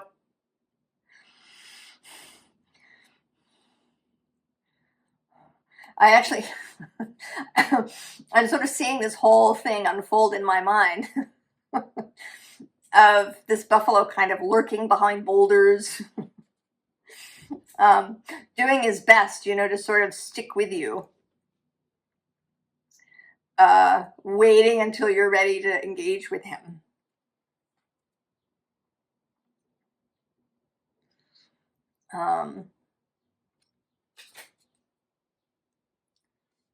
A willingness to engage with abundance, Scorpio.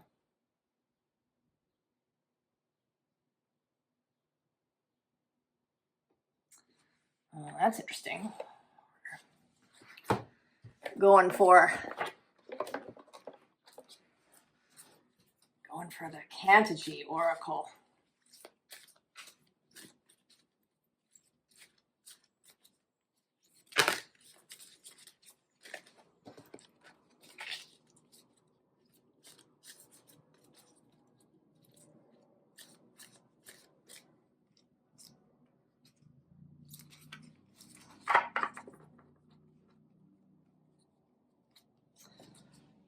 Calving Glacier and the Sentient Nest. Oh.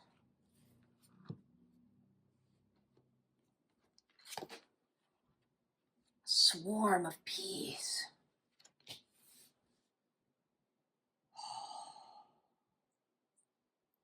Well, you know, this, of course, is making me think of this buffalo.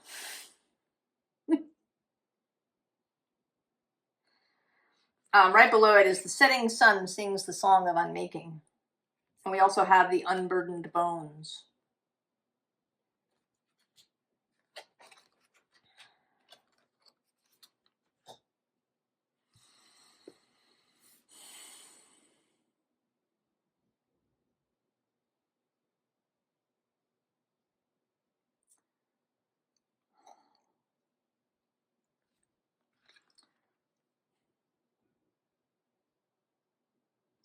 I want to say that you're being a little bit overtaken, Scorpio.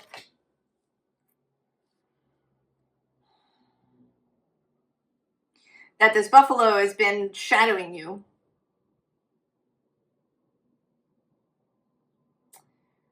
But now he's going to step out in front of you.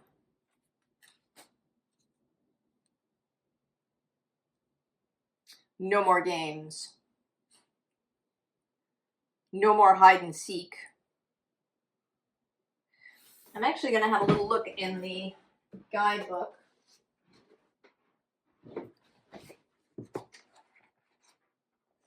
At the swarm of bees.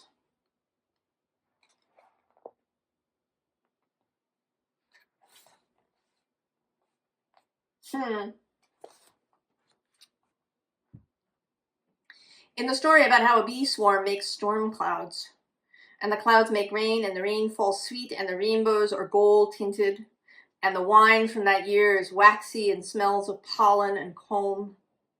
You are the child whose hair turns amber in the rain, and whose feet forever after emanate the sun-scented halos, even when you are a wrinkled elder many years later.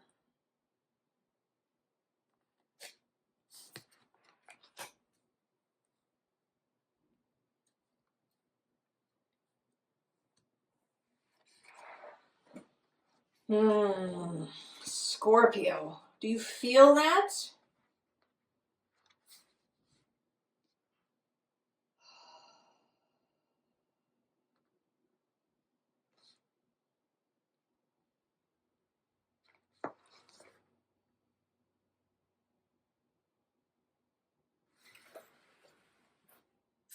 You know, and the sentient nest, of course, is about all around you being alive.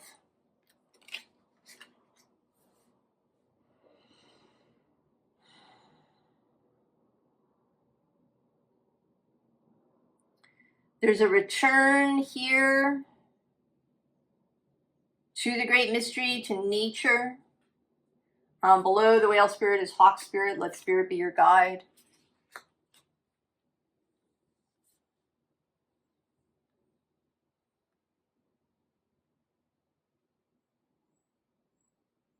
I feel like you've been in the desert, Scorpio.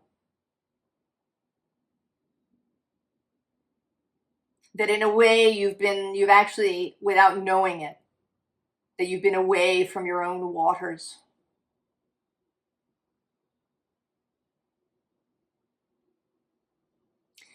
That in a rejection of abundance, for whatever reason, unworthiness, a feeling that if other people don't have, then no one should have, or you're not going to have until everyone has, or stuff is a commitment, or stuff is a waste, or I don't care. Whatever the story is around you having prosperity and affluence and abundance, and wine that tastes of the pollen,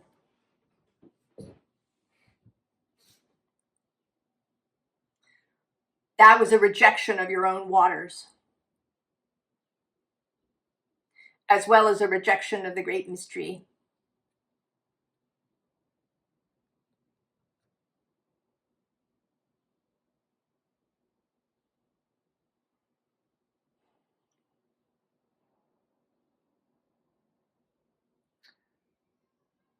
So it seems to me that the advice here is to, of course, allow this, but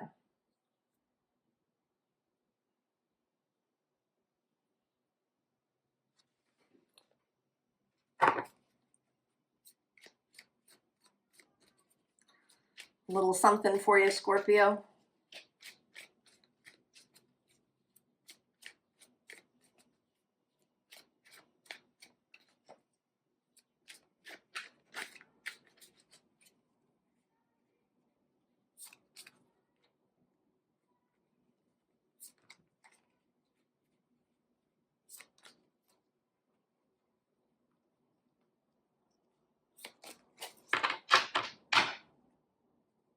The Four of Pentacles.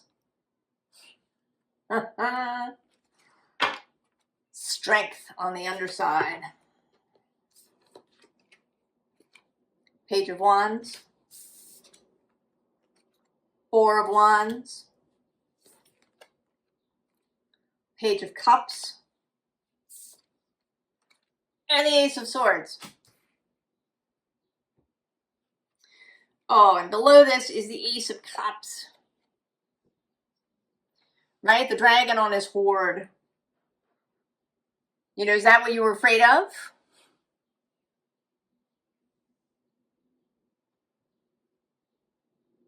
Was that the Judgment? The Ace of Cups lies beneath. And these two pages and this exultant, exuberant Four of Wands.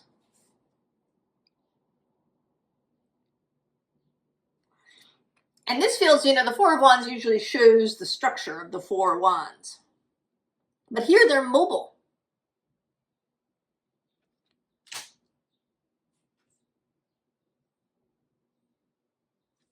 You know, this is about allowing your life to be prosperous. It doesn't necessarily mean that you stay in one place or that you have to own property or any of these things.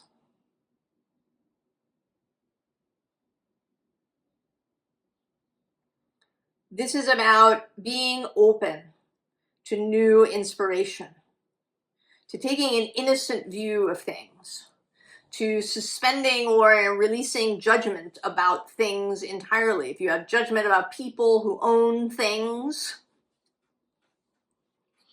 judgments about billionaires or any of these things, it's a time to release them. Because it hasn't really worked, has it?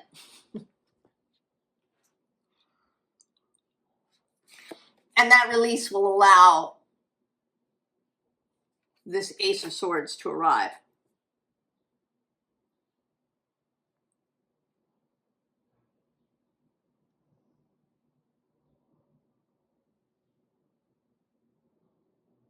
There's just an openness that's being asked of you.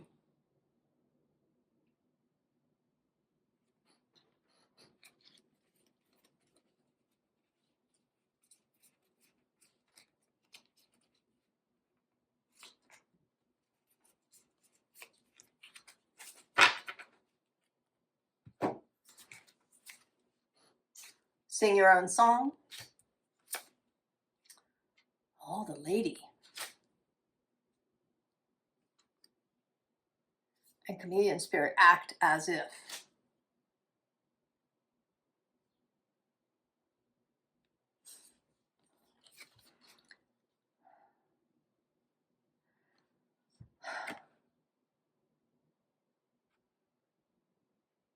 There's something here about seeing beauty, about seeing abundance, about seeing glory.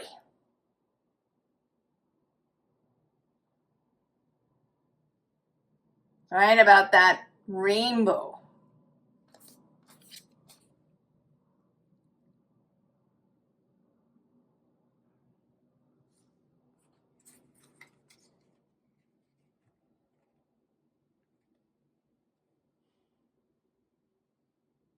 Right? Taking the child's perspective.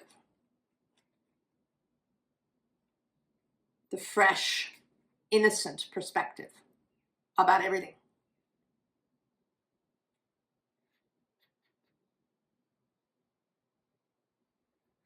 And then you can meet the buffalo and the swarm of bees. Scorpio.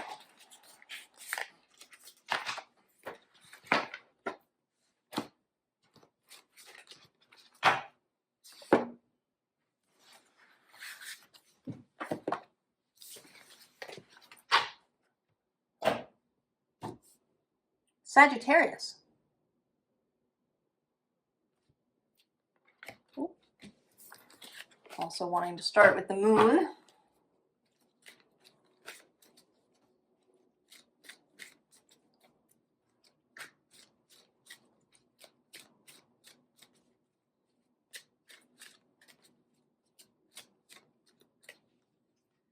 Your full moon is coming up at the end of this month. It's the second full moon in the calendar month of May.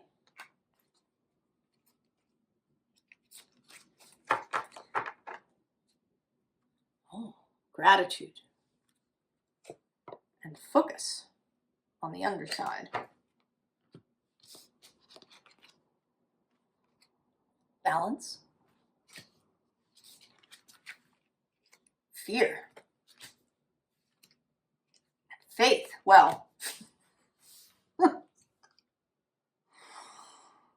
oh, the worm moon.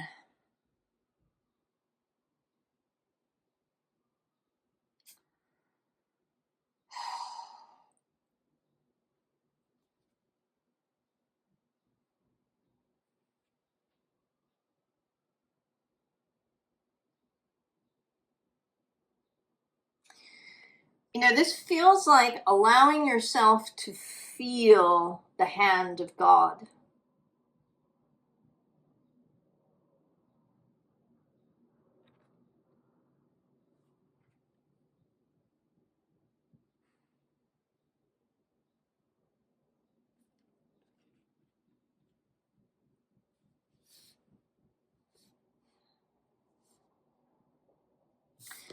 And here, because she's clouded over,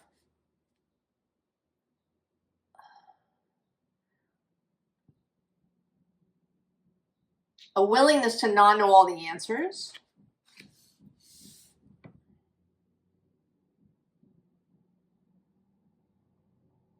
You know, this seems very much like a headspace being down here, you know, with all these birds and things going on.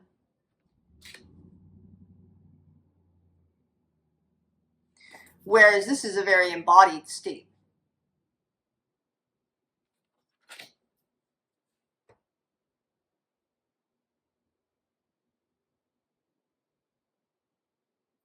Allowing yourself to feel the hand of God.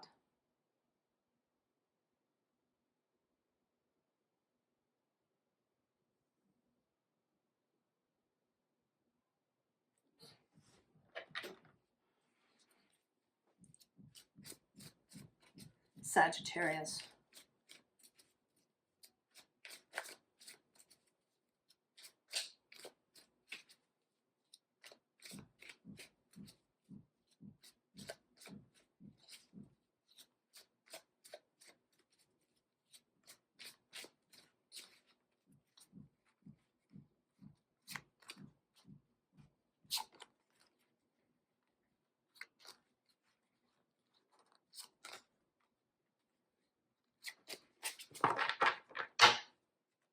Oh, it's the devil.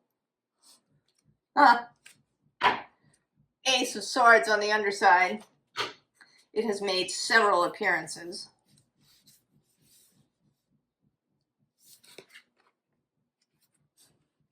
Oh, Sagittarius. The Tower. Judgment. The King of Cups. The Hierophant. And the Seven of Pentacles.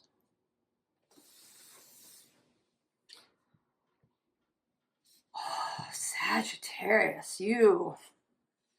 I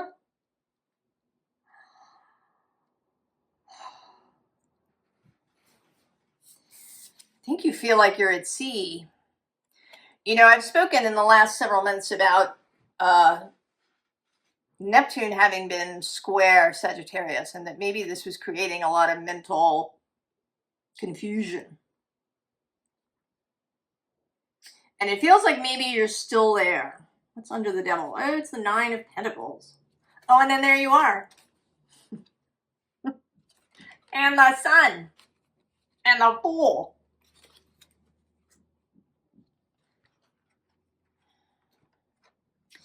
I think there's some sort of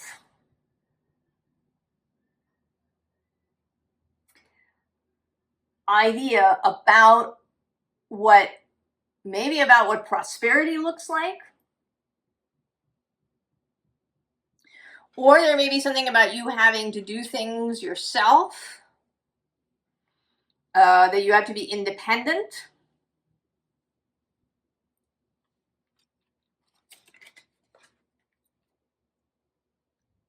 Right? This gratitude that you don't want to rely on other people. Aries was having some of this too.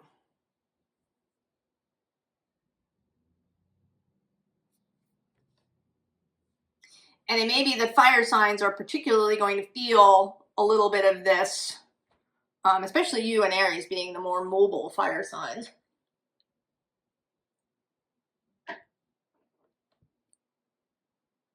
This, you know, the idea of not wanting to be controlled or tied down or beholden.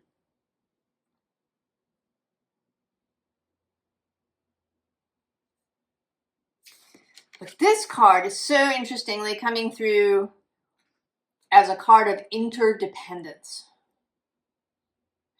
There aren't any other people here, but there's a whole process that happened here in order for these fruits to ripen. There were many things beyond this farmer's control. Places where he needed faith.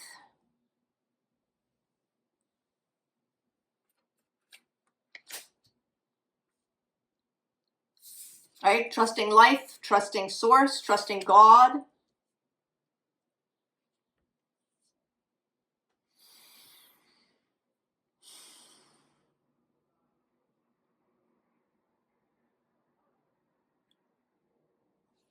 And so, Sagittarius, what is, we want to know more for Sag. What are you suggesting?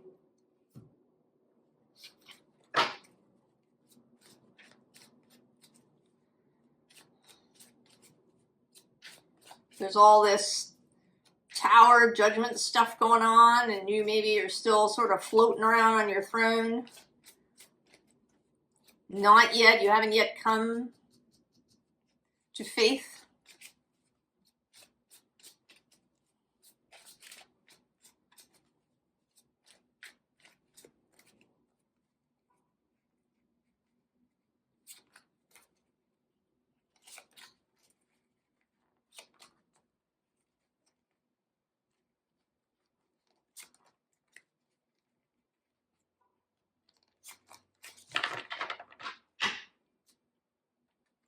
Oh, 8 of Pentacles. This up a little bit so you can see. Oh, it's the Star. 7 of Swords. That's come out several times too. There it is, the Ace of Swords. The Hermit. And the Ace of Wands. Okay. The deal here is that maybe you've had ideas about what this means. Maybe you've got a thing about organized religion, and it's kind of tainted the idea of faith altogether for you. Right? You just have to work for it. What did I say was on the underside? Oh, it's the King of Pentacles.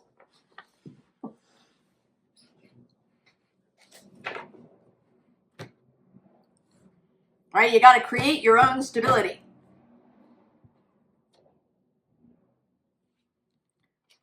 But that's just the story.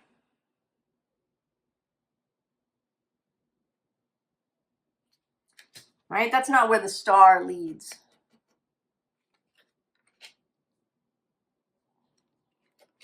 Right? It's this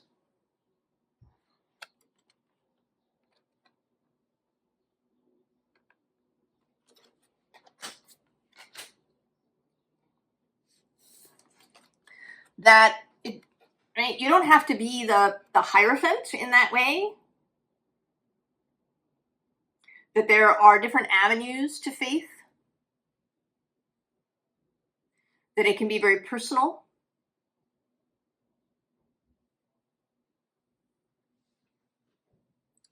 Private.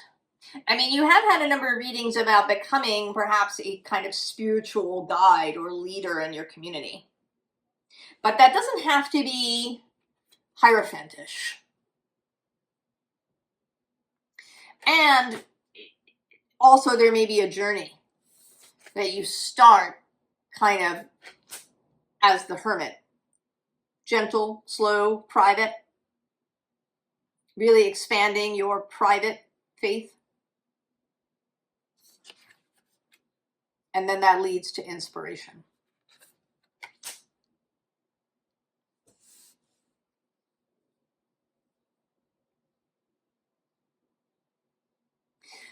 I mean, really, it's just taking a different view. Releasing any, childhood or official narratives about what it means to touch the hand of God.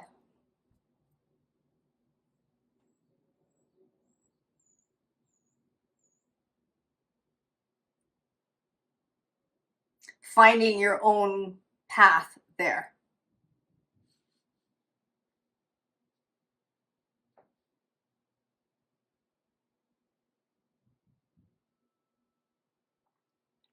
Right, he's got the star in his lantern.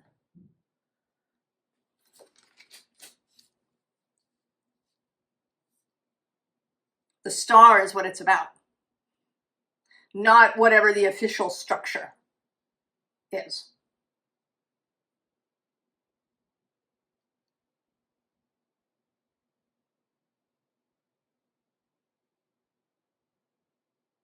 And when you have that, then it can lead you perhaps to a community of other people, or to start something for yourself.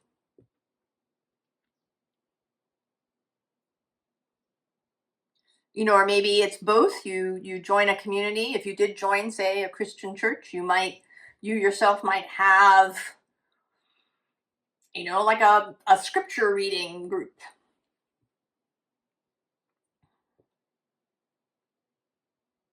That gets together and reads scripture and discusses it.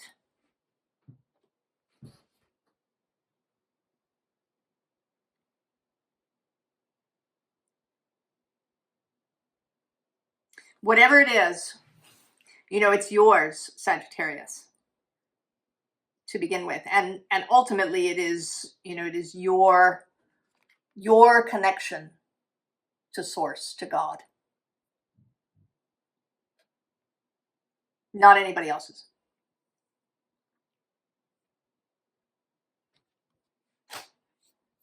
Oh, these readings, Sagittarius.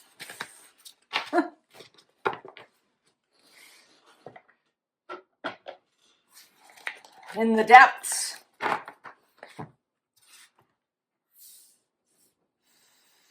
All right, Capricorn.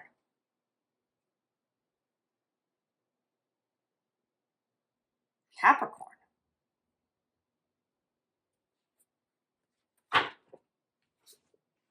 Wait.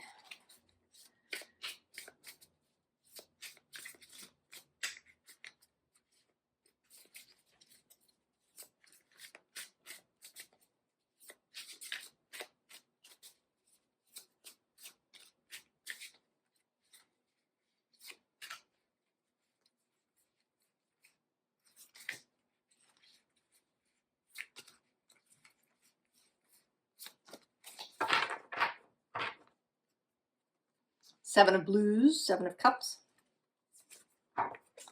The World on the underside. Saturn's card. I kind of want to do that. Oh, it's the Devil. There you are. And the Queen of Jazz. I don't know why I'm doing it this way, but we're going to do it. Oh, the King of Axes. And the Three of Blues.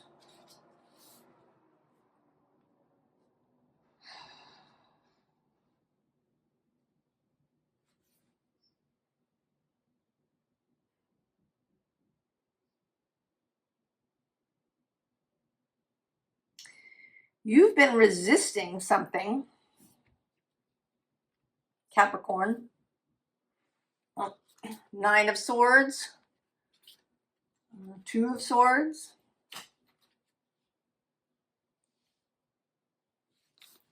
He is looking very stubborn to me today. Like he's dug his heels in about something.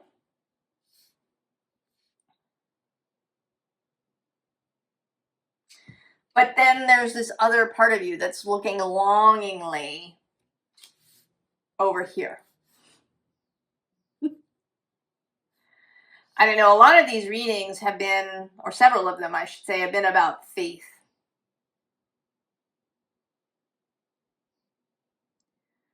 About trust in source, in spirit, in God.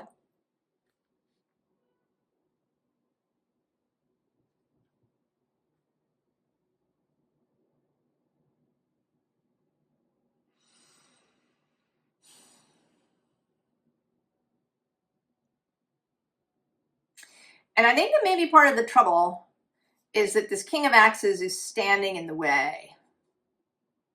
You know what? It's almost like you're looking towards Pisces with Aquarius in the middle. There's something about the mental thing that is preventing access to this joyous, ecstatic experience.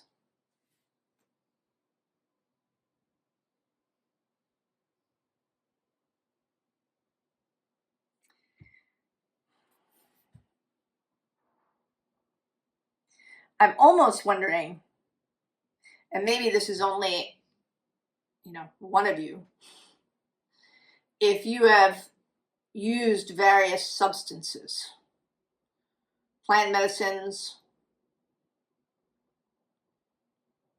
other chemistry, in order to access this space.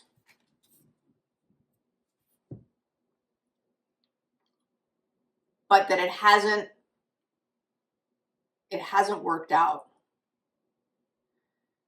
Maybe it worked, but then it was really temporary and you couldn't take the feeling into your whole life with you.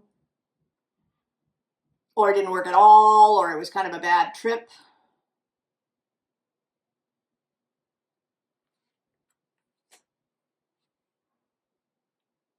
I mean, maybe you've been using other things, I don't know, yoga, tarot readings, breath work, meditation techniques, shamanic dreaming, journeying.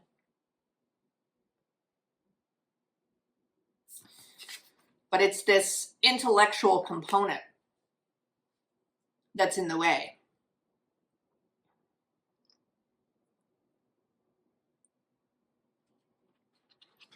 Blocking access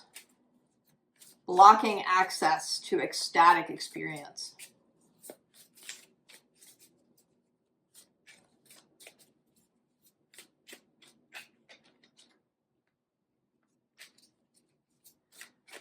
Maybe you're finding your way back to the sea goat, the mystical mermaid-tailed being of Capricorn.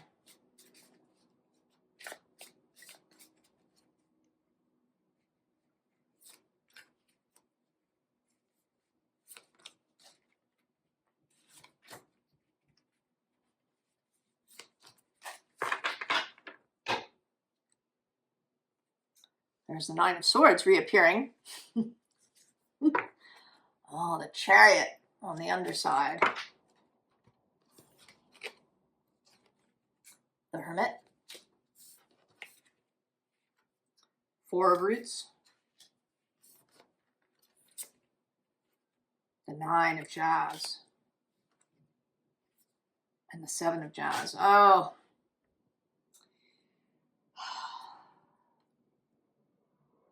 You got to get off the road, Capricorn.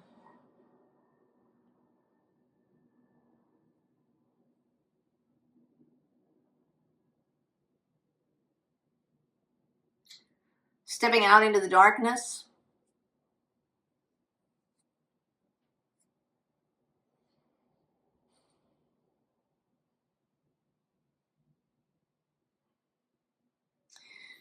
Being willing to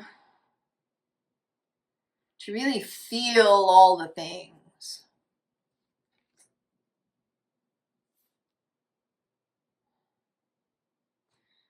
right? You know, she's singing a song about something that feels deeply.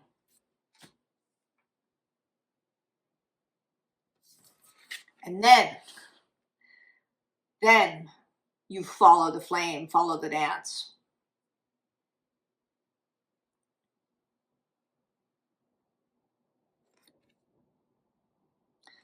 And the flambeaux who lead in the Mardi Gras parade.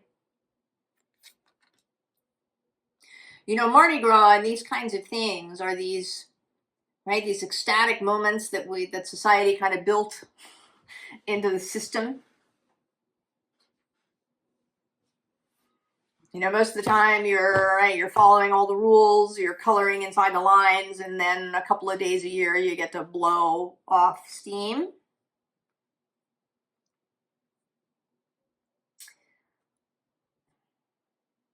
And I think that was a mistake. Pardon me, Capricorn, I got interrupted. And I was talking about ecstasy in controlled doses being a mistake. That the, you know, going crazy 2 or 3 times a year is,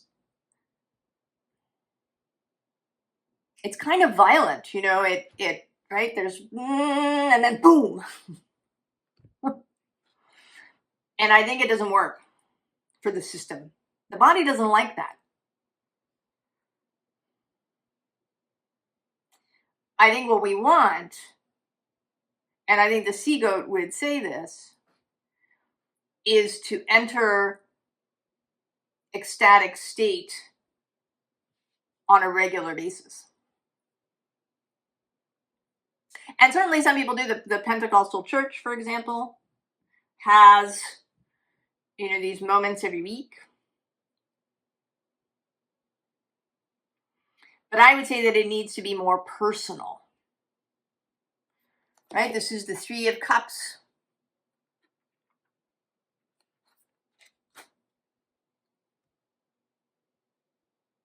Rather than the Judgment card or something, you know, big. Or even the 10 of Cups.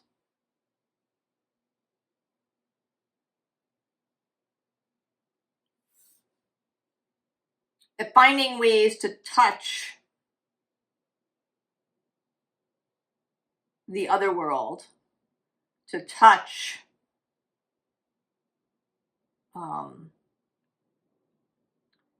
God, to step out of everyday reality.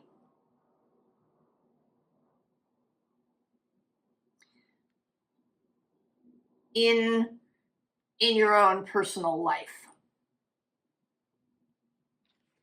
It is the Hermit.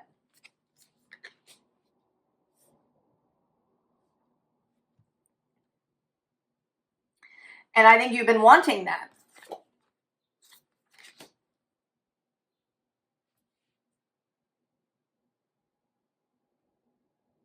And you need to get out of your head and out of maybe preconceived ideas about what that looks like.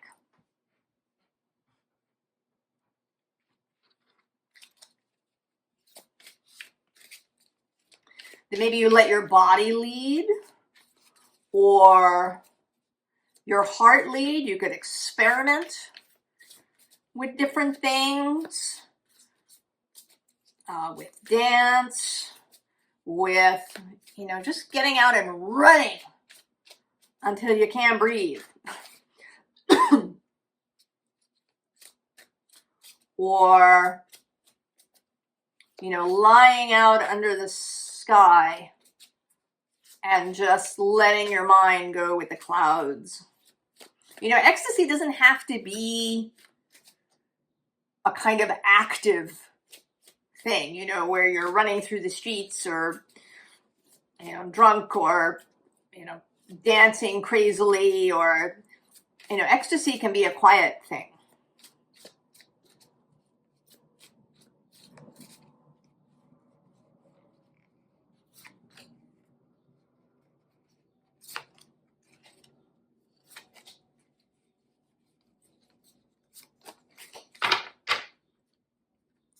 Oh, the 3 of Axes. So much mental stuff. The Nine of Axes still showing up. But the Ace,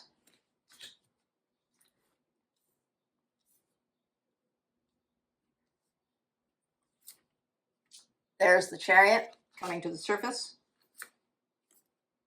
The Eight of Blues. And the Seven of Roots.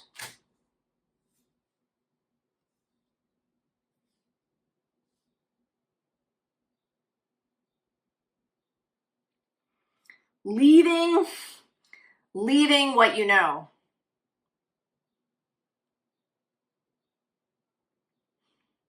Leaving what you know. Getting into the pink Cadillac. I mean, this Ace of Swords has been all over the place in these readings.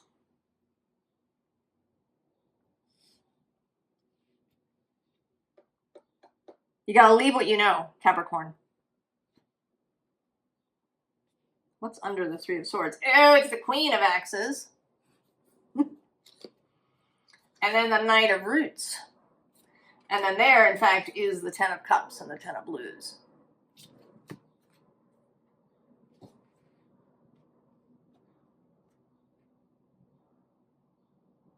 Wherever your mind has been stuck, in terms of what you think, ecstatic experience or religious experience, or, you know, this kind of, you know, touching God feels like or is, let it go.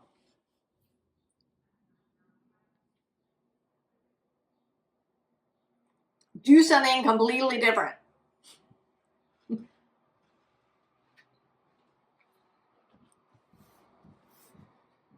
Let your imagination roam.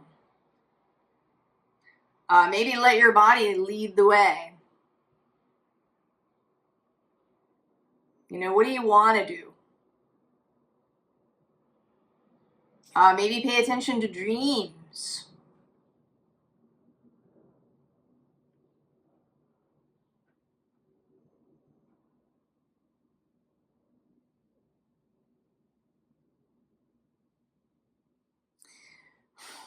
So there's this tiny little bug that has started crawling all over the cards. Traveling. And I mean, it seemed to go quite suddenly from here to here.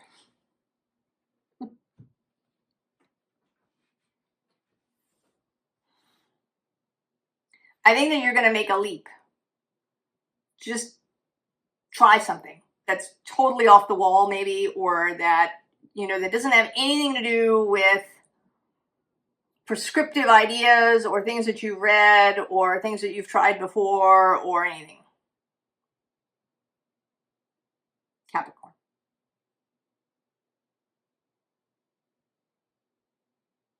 Just try something new without any prejudgments or ideas about it. Follow the heart, follow the longing. It may be that there's something that you've really been wanting to do and you thought, oh, that's not right. Do it.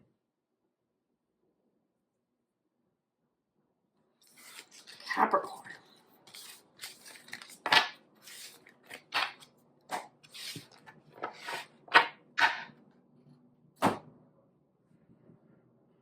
Aquarius.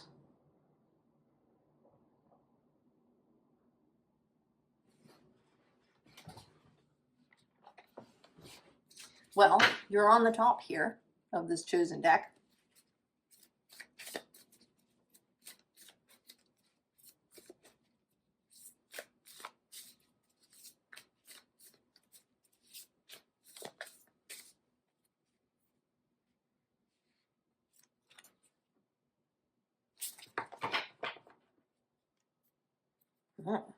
Solar flares. Activate. Aries nurture.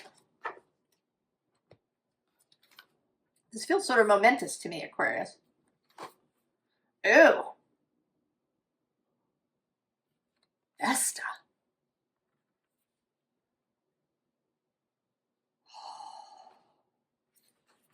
ignition of the flame, Aquarius.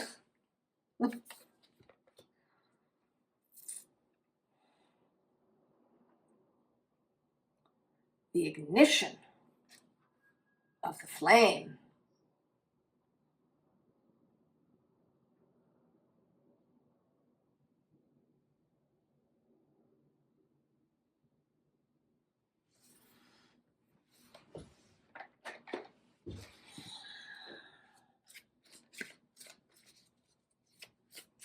There's been a lot of messaging about faith, about spirits, about expanded connection to spirit, to God.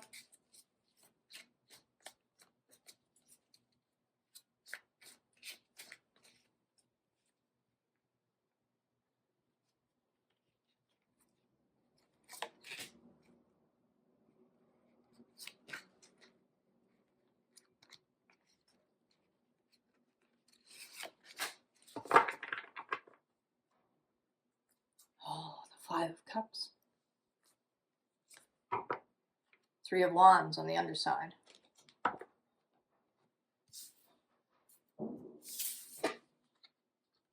Two of Swords. Seven of Wands. Eight of Pentacles. And the Ace of Wands.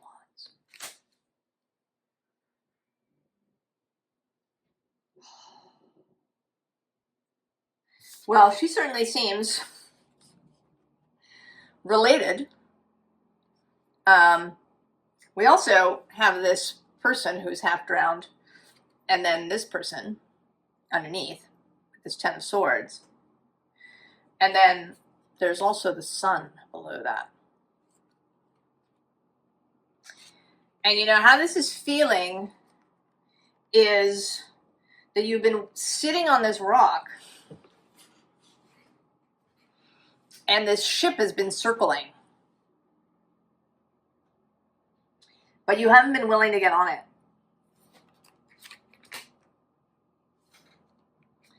You've been really defensive about it.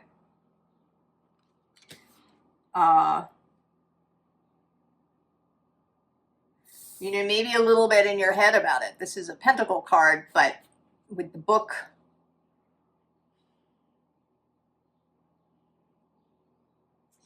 And maybe there's something, you know, about rules. And Aquarius has this thing, right? You have Saturn and Uranus as your guides. And so there can, I think, be this push-pull thing of wanting stability and order, but then periodically feeling like you have to rebel against it. You know, when it's disordered. She always seems to me like she's just been dragged through a hitch.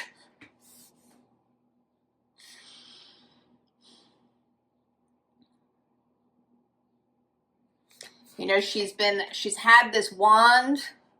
She's been battling.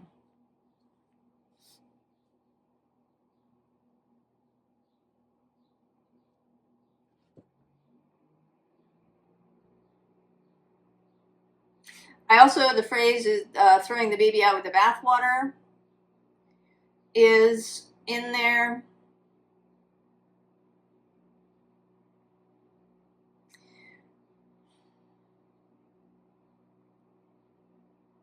Whatever this boat is, and it could be spiritual faith, but it could also be a profession.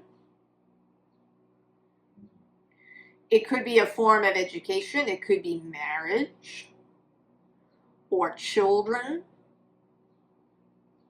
or family.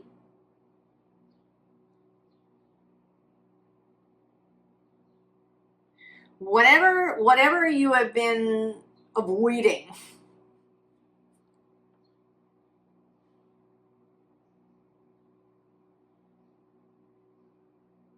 is still there, and now this flame is lighting up in your chest. right? She's the only one that's sort of lit with a golden light here.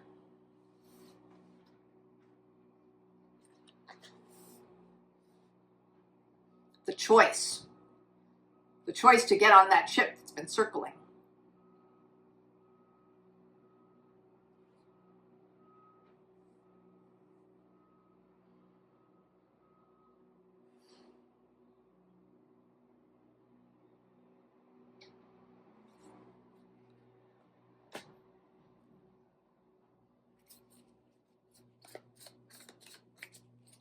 It's interesting. We're moving now from this very dark gray, blue, sepia toned, mostly, deck. There are a few really bright cards in here too, but they haven't come out for you.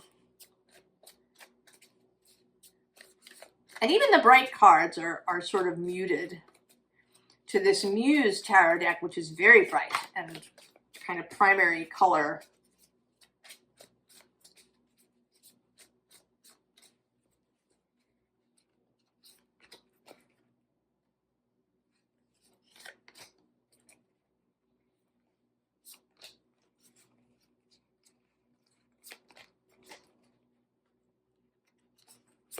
You know, I'm kind of seeing somebody who, you know, was a goth.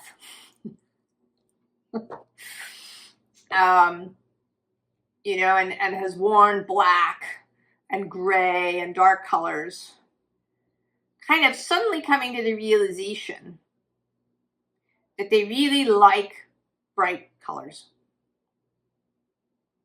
That they like wearing a sunny yellow or a bright turquoise blue, or, you know, that they want to have,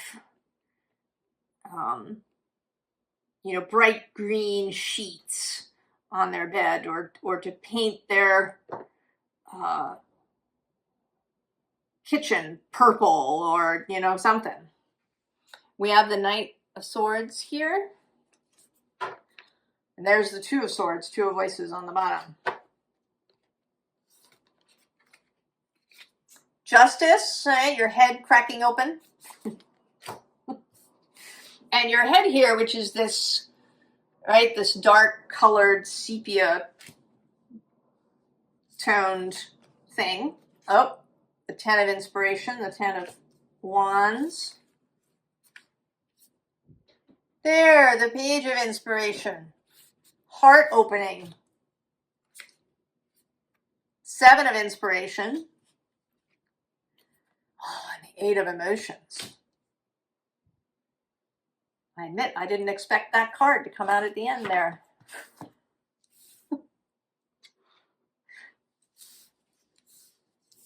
But you're coming out of the gloom.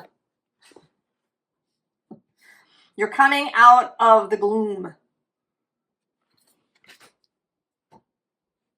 Whatever this gloom is about.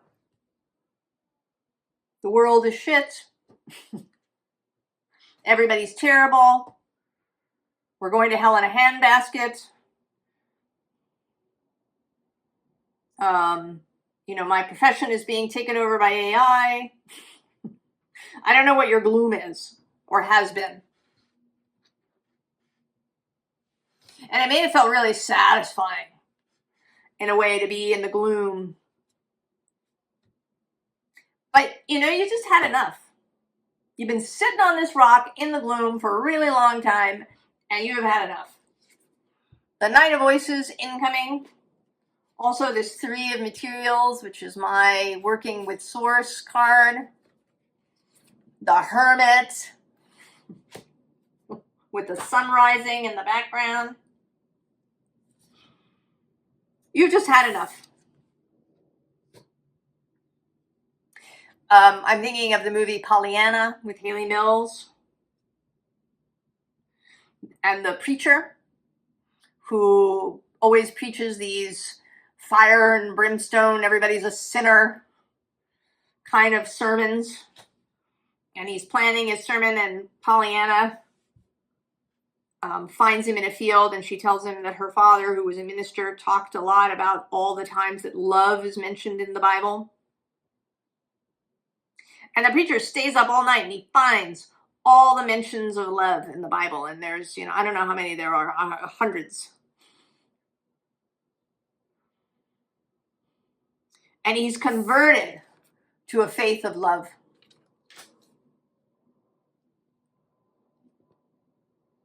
And then he can't stay there, right? You can't stay there. You can't stay in the gloom.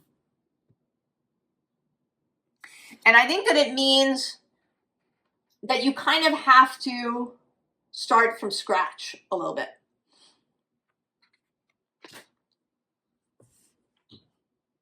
Right? That this new flame bursting into life. It may have been just a little tiny pilot light for a long time hidden in the back of your mind. And now it is just. And so there's going to be some of this Eight of Cups, Eight of Emotions, clearing things out. There's going to be things that no longer apply, things that can't remain.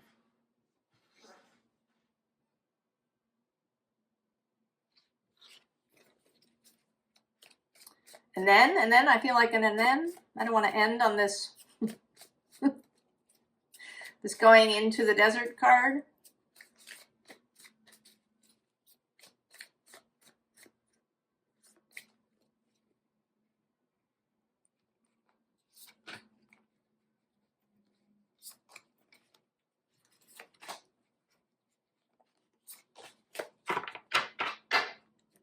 Oh, he's back. He stayed there. Also stayed there. Oh, there's a new Eight of Materials. Eh?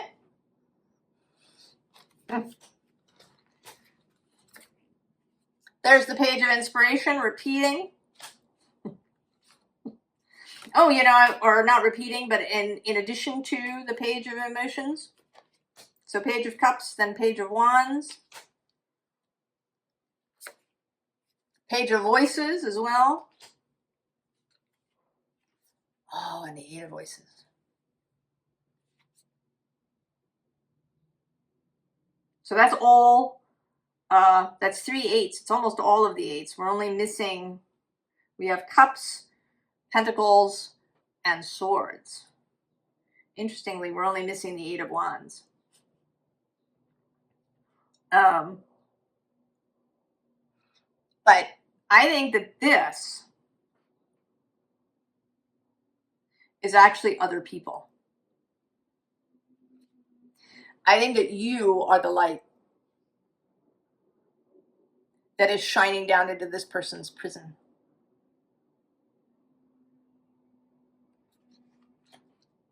Right? Your work is going to change totally. Or, you know, the way that you do it is changing totally. And this can even apply really to a profession. You know, I don't know. I use architecture frequently. My father was an architect. You know, you grew up, you learned what you did in architecture school, and then maybe you got a job at some firm that had its own point of view about what architecture is and should be, and you know, you embraced it. But now you've found that it's just too gloomy to stand. You can't do it. And you burst out, you know. No more, or, you know, interior design, no more neutral colored living rooms. No more open plan houses. No more, you know, minimalist spaces for you. And you're going to go forth. You've got these two pages.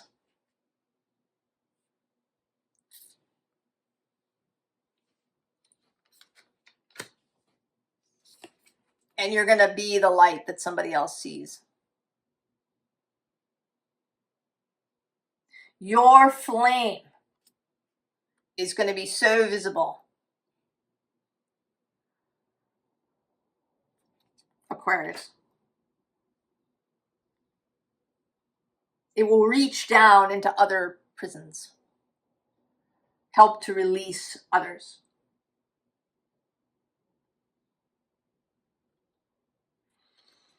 Oh, Aquarius.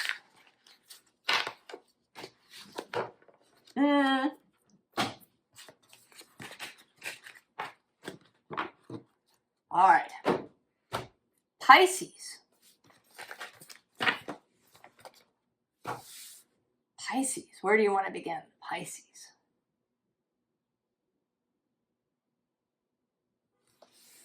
That's intriguing.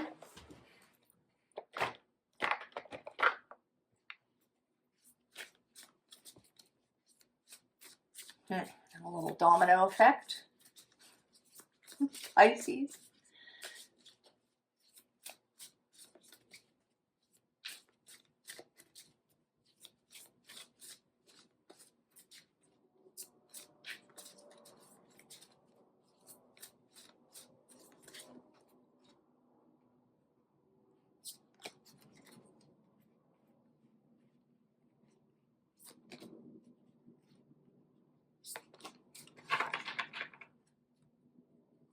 Oh, disguising.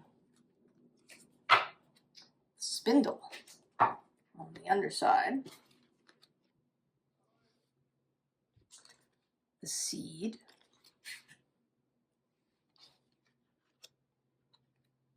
The King's Palace, which has been coming out a lot. And the Glass Mountain.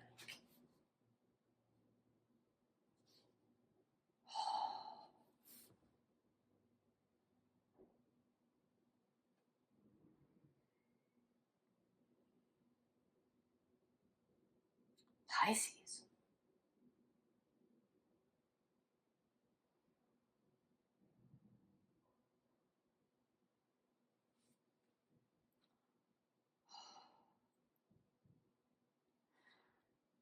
You are seeing through some sort of illusion.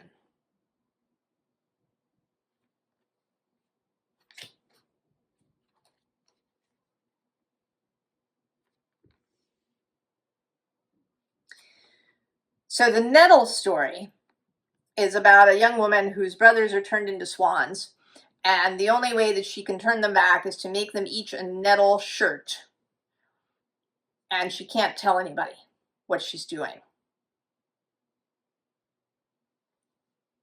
And she does it. And she has various trials and tribulations, and of course it's very painful because the nettles make her hands very sore and blistered.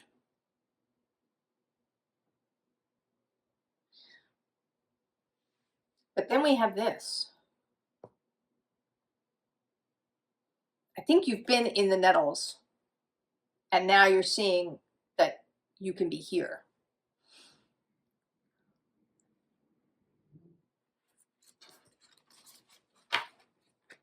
I think you're seeing all three of these things as an illusion.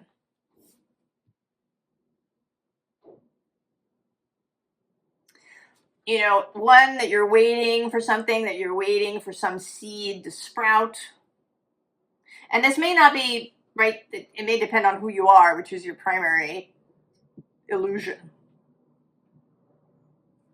That you're waiting for some seed to sprout that hasn't sprouted yet. That, you know, either that you have to find the palace or that you have to get out of the palace.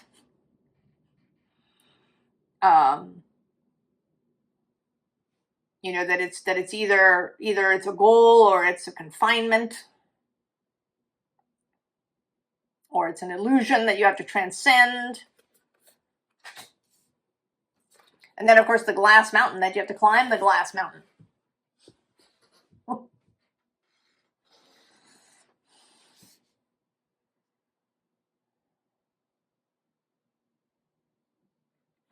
That you have to find some way to climb this unclimbable thing. That there's something to be surmounted. And I think you're seeing it for the first time, really, that none of it is true. What was at the bottom, did I say? Oh, yes, the spindle. And next to that, oh, is the snake.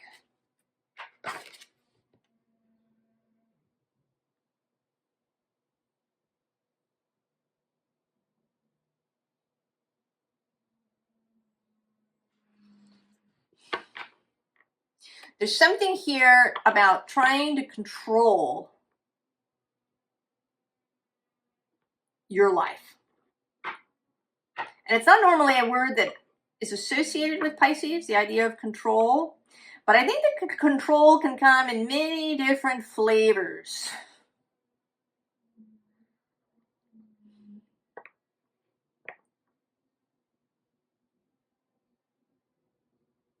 And that as a society, we all have these control issues.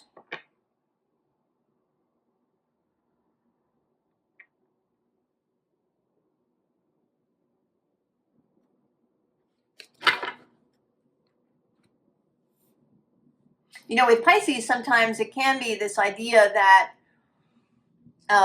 you know, you're waiting for a particular signal from the divine.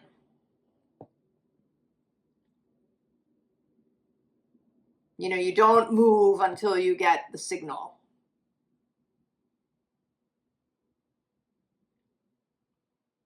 It makes me think of that story of the person who's in a flood and he's sitting on his roof because the flood waters have risen. And first, you know, a rowboat goes by and he says, no, no, no, God is going to save me. And then a speedboat comes by and he says, no, no, God is going to save me. And then the helicopter comes by and he says, no, no, God is going to save me. And then as the waters close over him, he says, but God, you know, why didn't you save me? Well, right, I sent 3 different vehicles and you didn't get in any of them. You know, you were waiting for a magic carpet or for the hand of God to literally reach down and move you.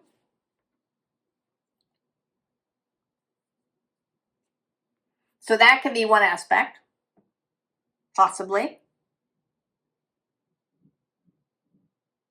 Or there can be putting more and more obstacles in your path. You know, I'm not enlightened enough.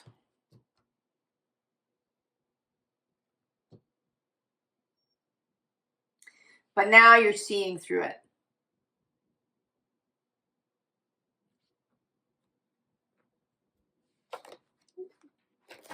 Oh, interesting.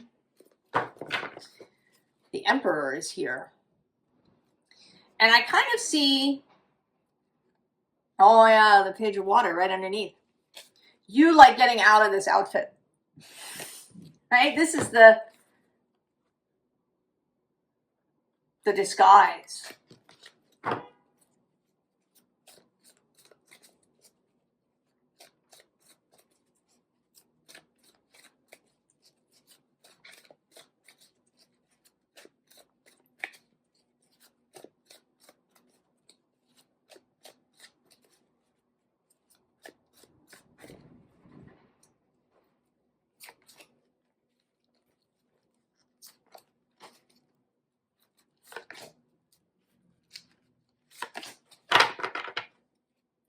Ah, the Queen of Fire.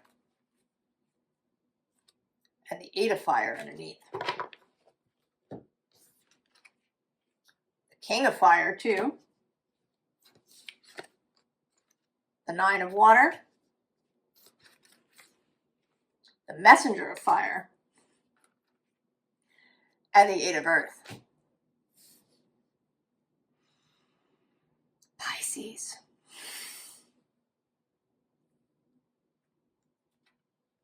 Oh, and right below her is Love.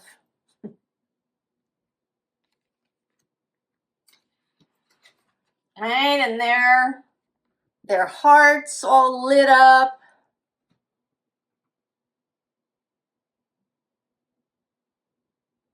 I mean, we have the Queen, the King, and the Knight of Fire.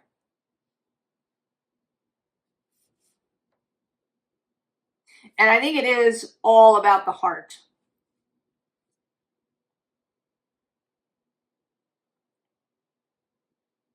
That there's some, I don't know, some message you got when you were little. you know, that there was suffering, or that there was, you know, you had to work hard, right? That life was this nettle thing. And it may be that you've wanted to dress it up. You know, you've given it maybe a spiritual blanket. You know, you need to reach enlightenment. You need, you know, to do all this shadow work. You need that kind of, there's a little bit of that Pisces martyr thing.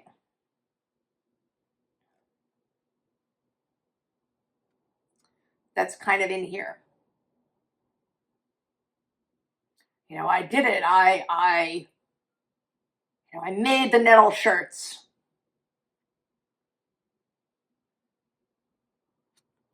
But below her is the locked room. That there's an alternative.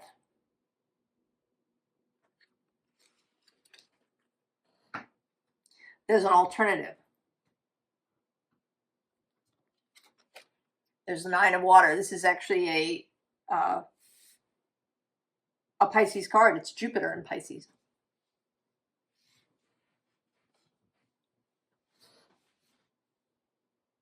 Whole rearranging of belief system around suffering and laboring. You know, and this feels like you kind of like, really? Is it really true? You know, and these little elf people, these little pixie people are waving at you. Right? It doesn't have to be this, you know, digging in a salt mine kind of thing. You know, this Eight of Earth is about beauty and craft and artistry and music and joy.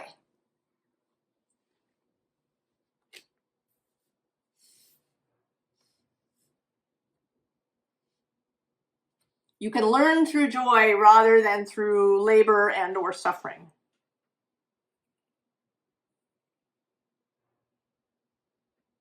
Pisces.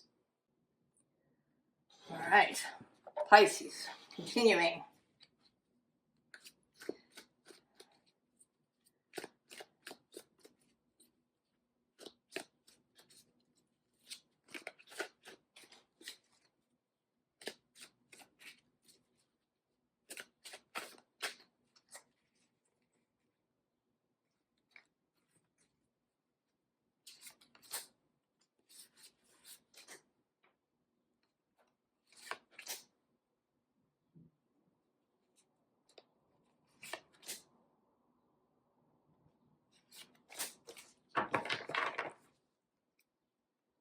Ah, the dreamer. Nine of Swords on the underside. This has come out a bunch of times.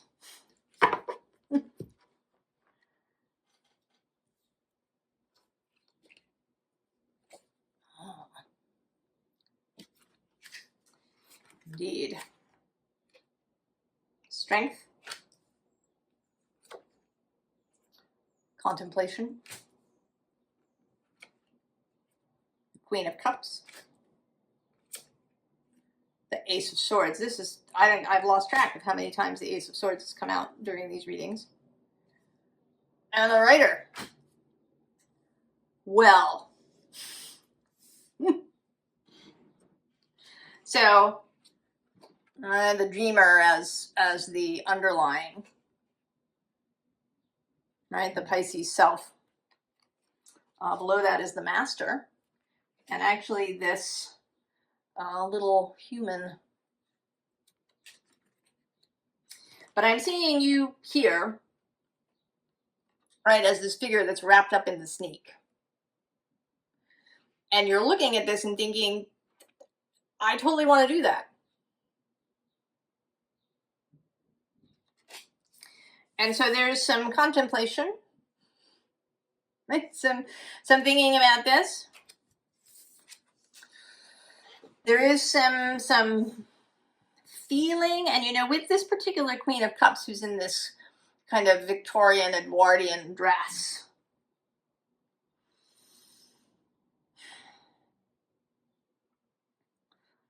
there's some protocols, some either internal and or external rules that are going to need to be broken.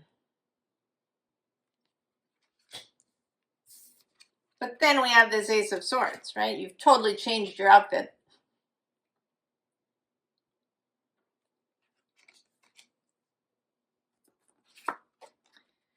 And you're recognizing that you are the writer.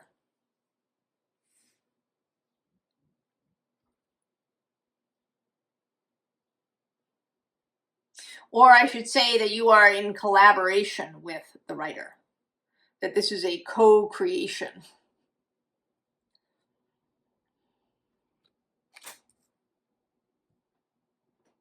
Right? You're the dreamer. The High Priestess just got herself seen. You know, next to this Nine of Swords is this Oceans and Fly.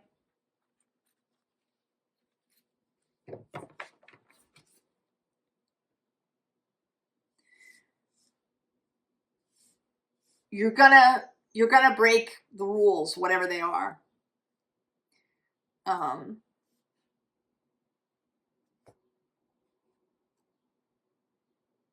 Right? What is it? Elizabeth says, or the pirates say, they're not really rules, they're sort of guidelines. The pirate code. You're gonna see that whatever the rules are,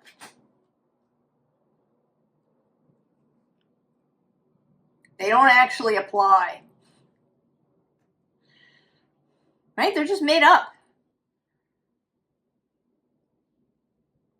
So if the rule was that in order to reach enlightenment or reach success or do whatever, get to the top of this glass mountain, you have to suffer. And in fact, you have to climb the mountain. Everybody who's anybody climbs the mountain.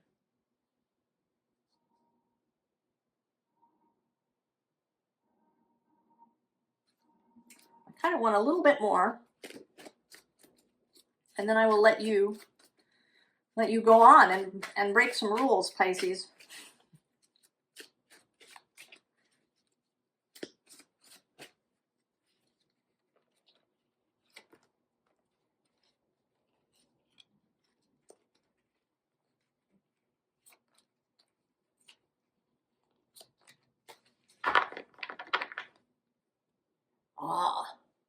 The Hermit, personal choices.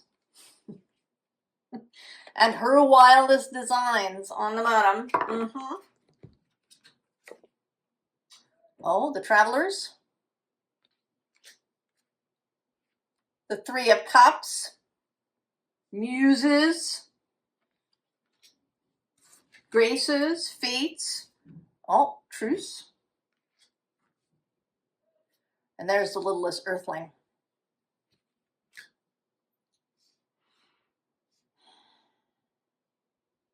You know, there's something here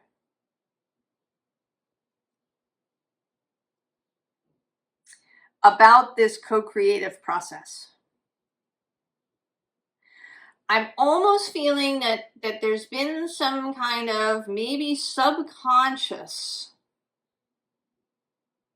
distrust or resentment of Source, God, whatever you wish to name the all that is.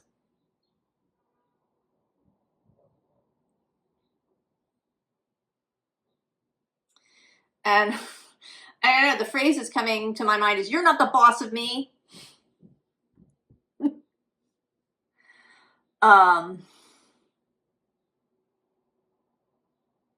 There's some kind of weird thing operating where this struggle has almost been a struggle of rebellion.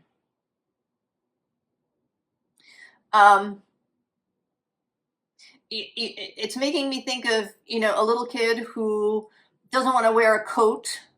They tell their mother they don't want to wear a coat, and then they go outside and they're really cold. But they grit their teeth and bear it. Because you're not the boss of me.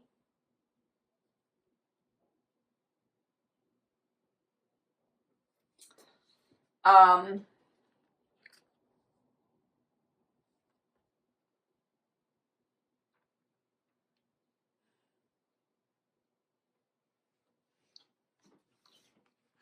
I really see you more as this bear here in this truce. That there's been a stubbornness, a willfulness,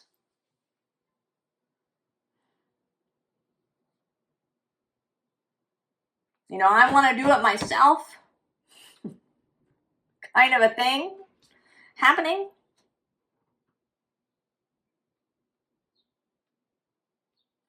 But now that is breaking. It may just be an age thing. That you're not nearly so concerned about it anymore. You, source, you want to solve all those problems for me? You go. I'm going to sit here by the hearth rather than being out there making metal shirts. Right? That's no fun. I don't know what I was doing.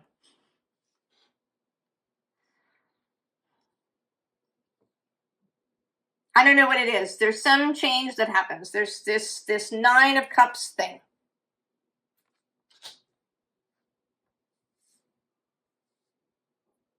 That opens this up. I'm going to go one more.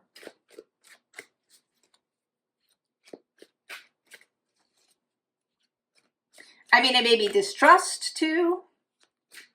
All kinds of things. I don't know that it matters, actually.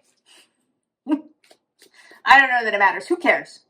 You have this attitude of not really wanting to accept grace and abundance and whatever without working for it in some way.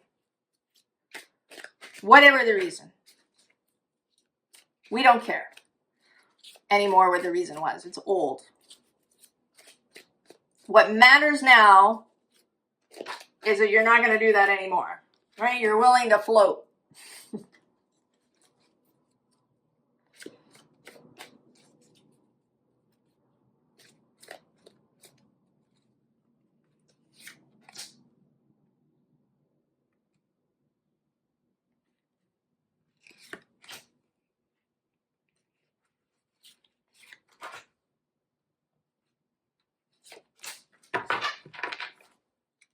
Oh, there's the dreamer again. Who's on the bottom now? Oh, sincerely yours. The herbalist. The 7 of Swords. The Fates. And the Salty Sweet. Right? Coming out of hiding, coming out of embarrassment, coming out of anything else, saying, you know what? Yes. I'm just going to run in the rain.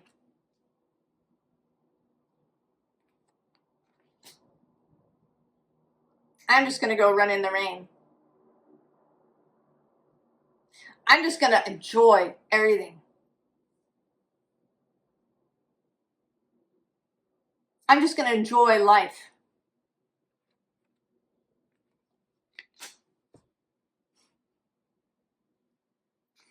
Pisces, just go and enjoy life.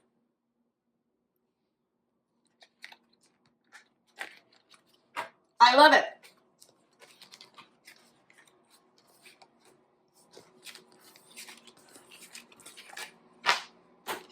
I love it, Pisces. And I hope that you love it too.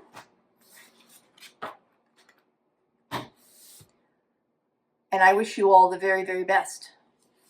And I will see you next time. So long.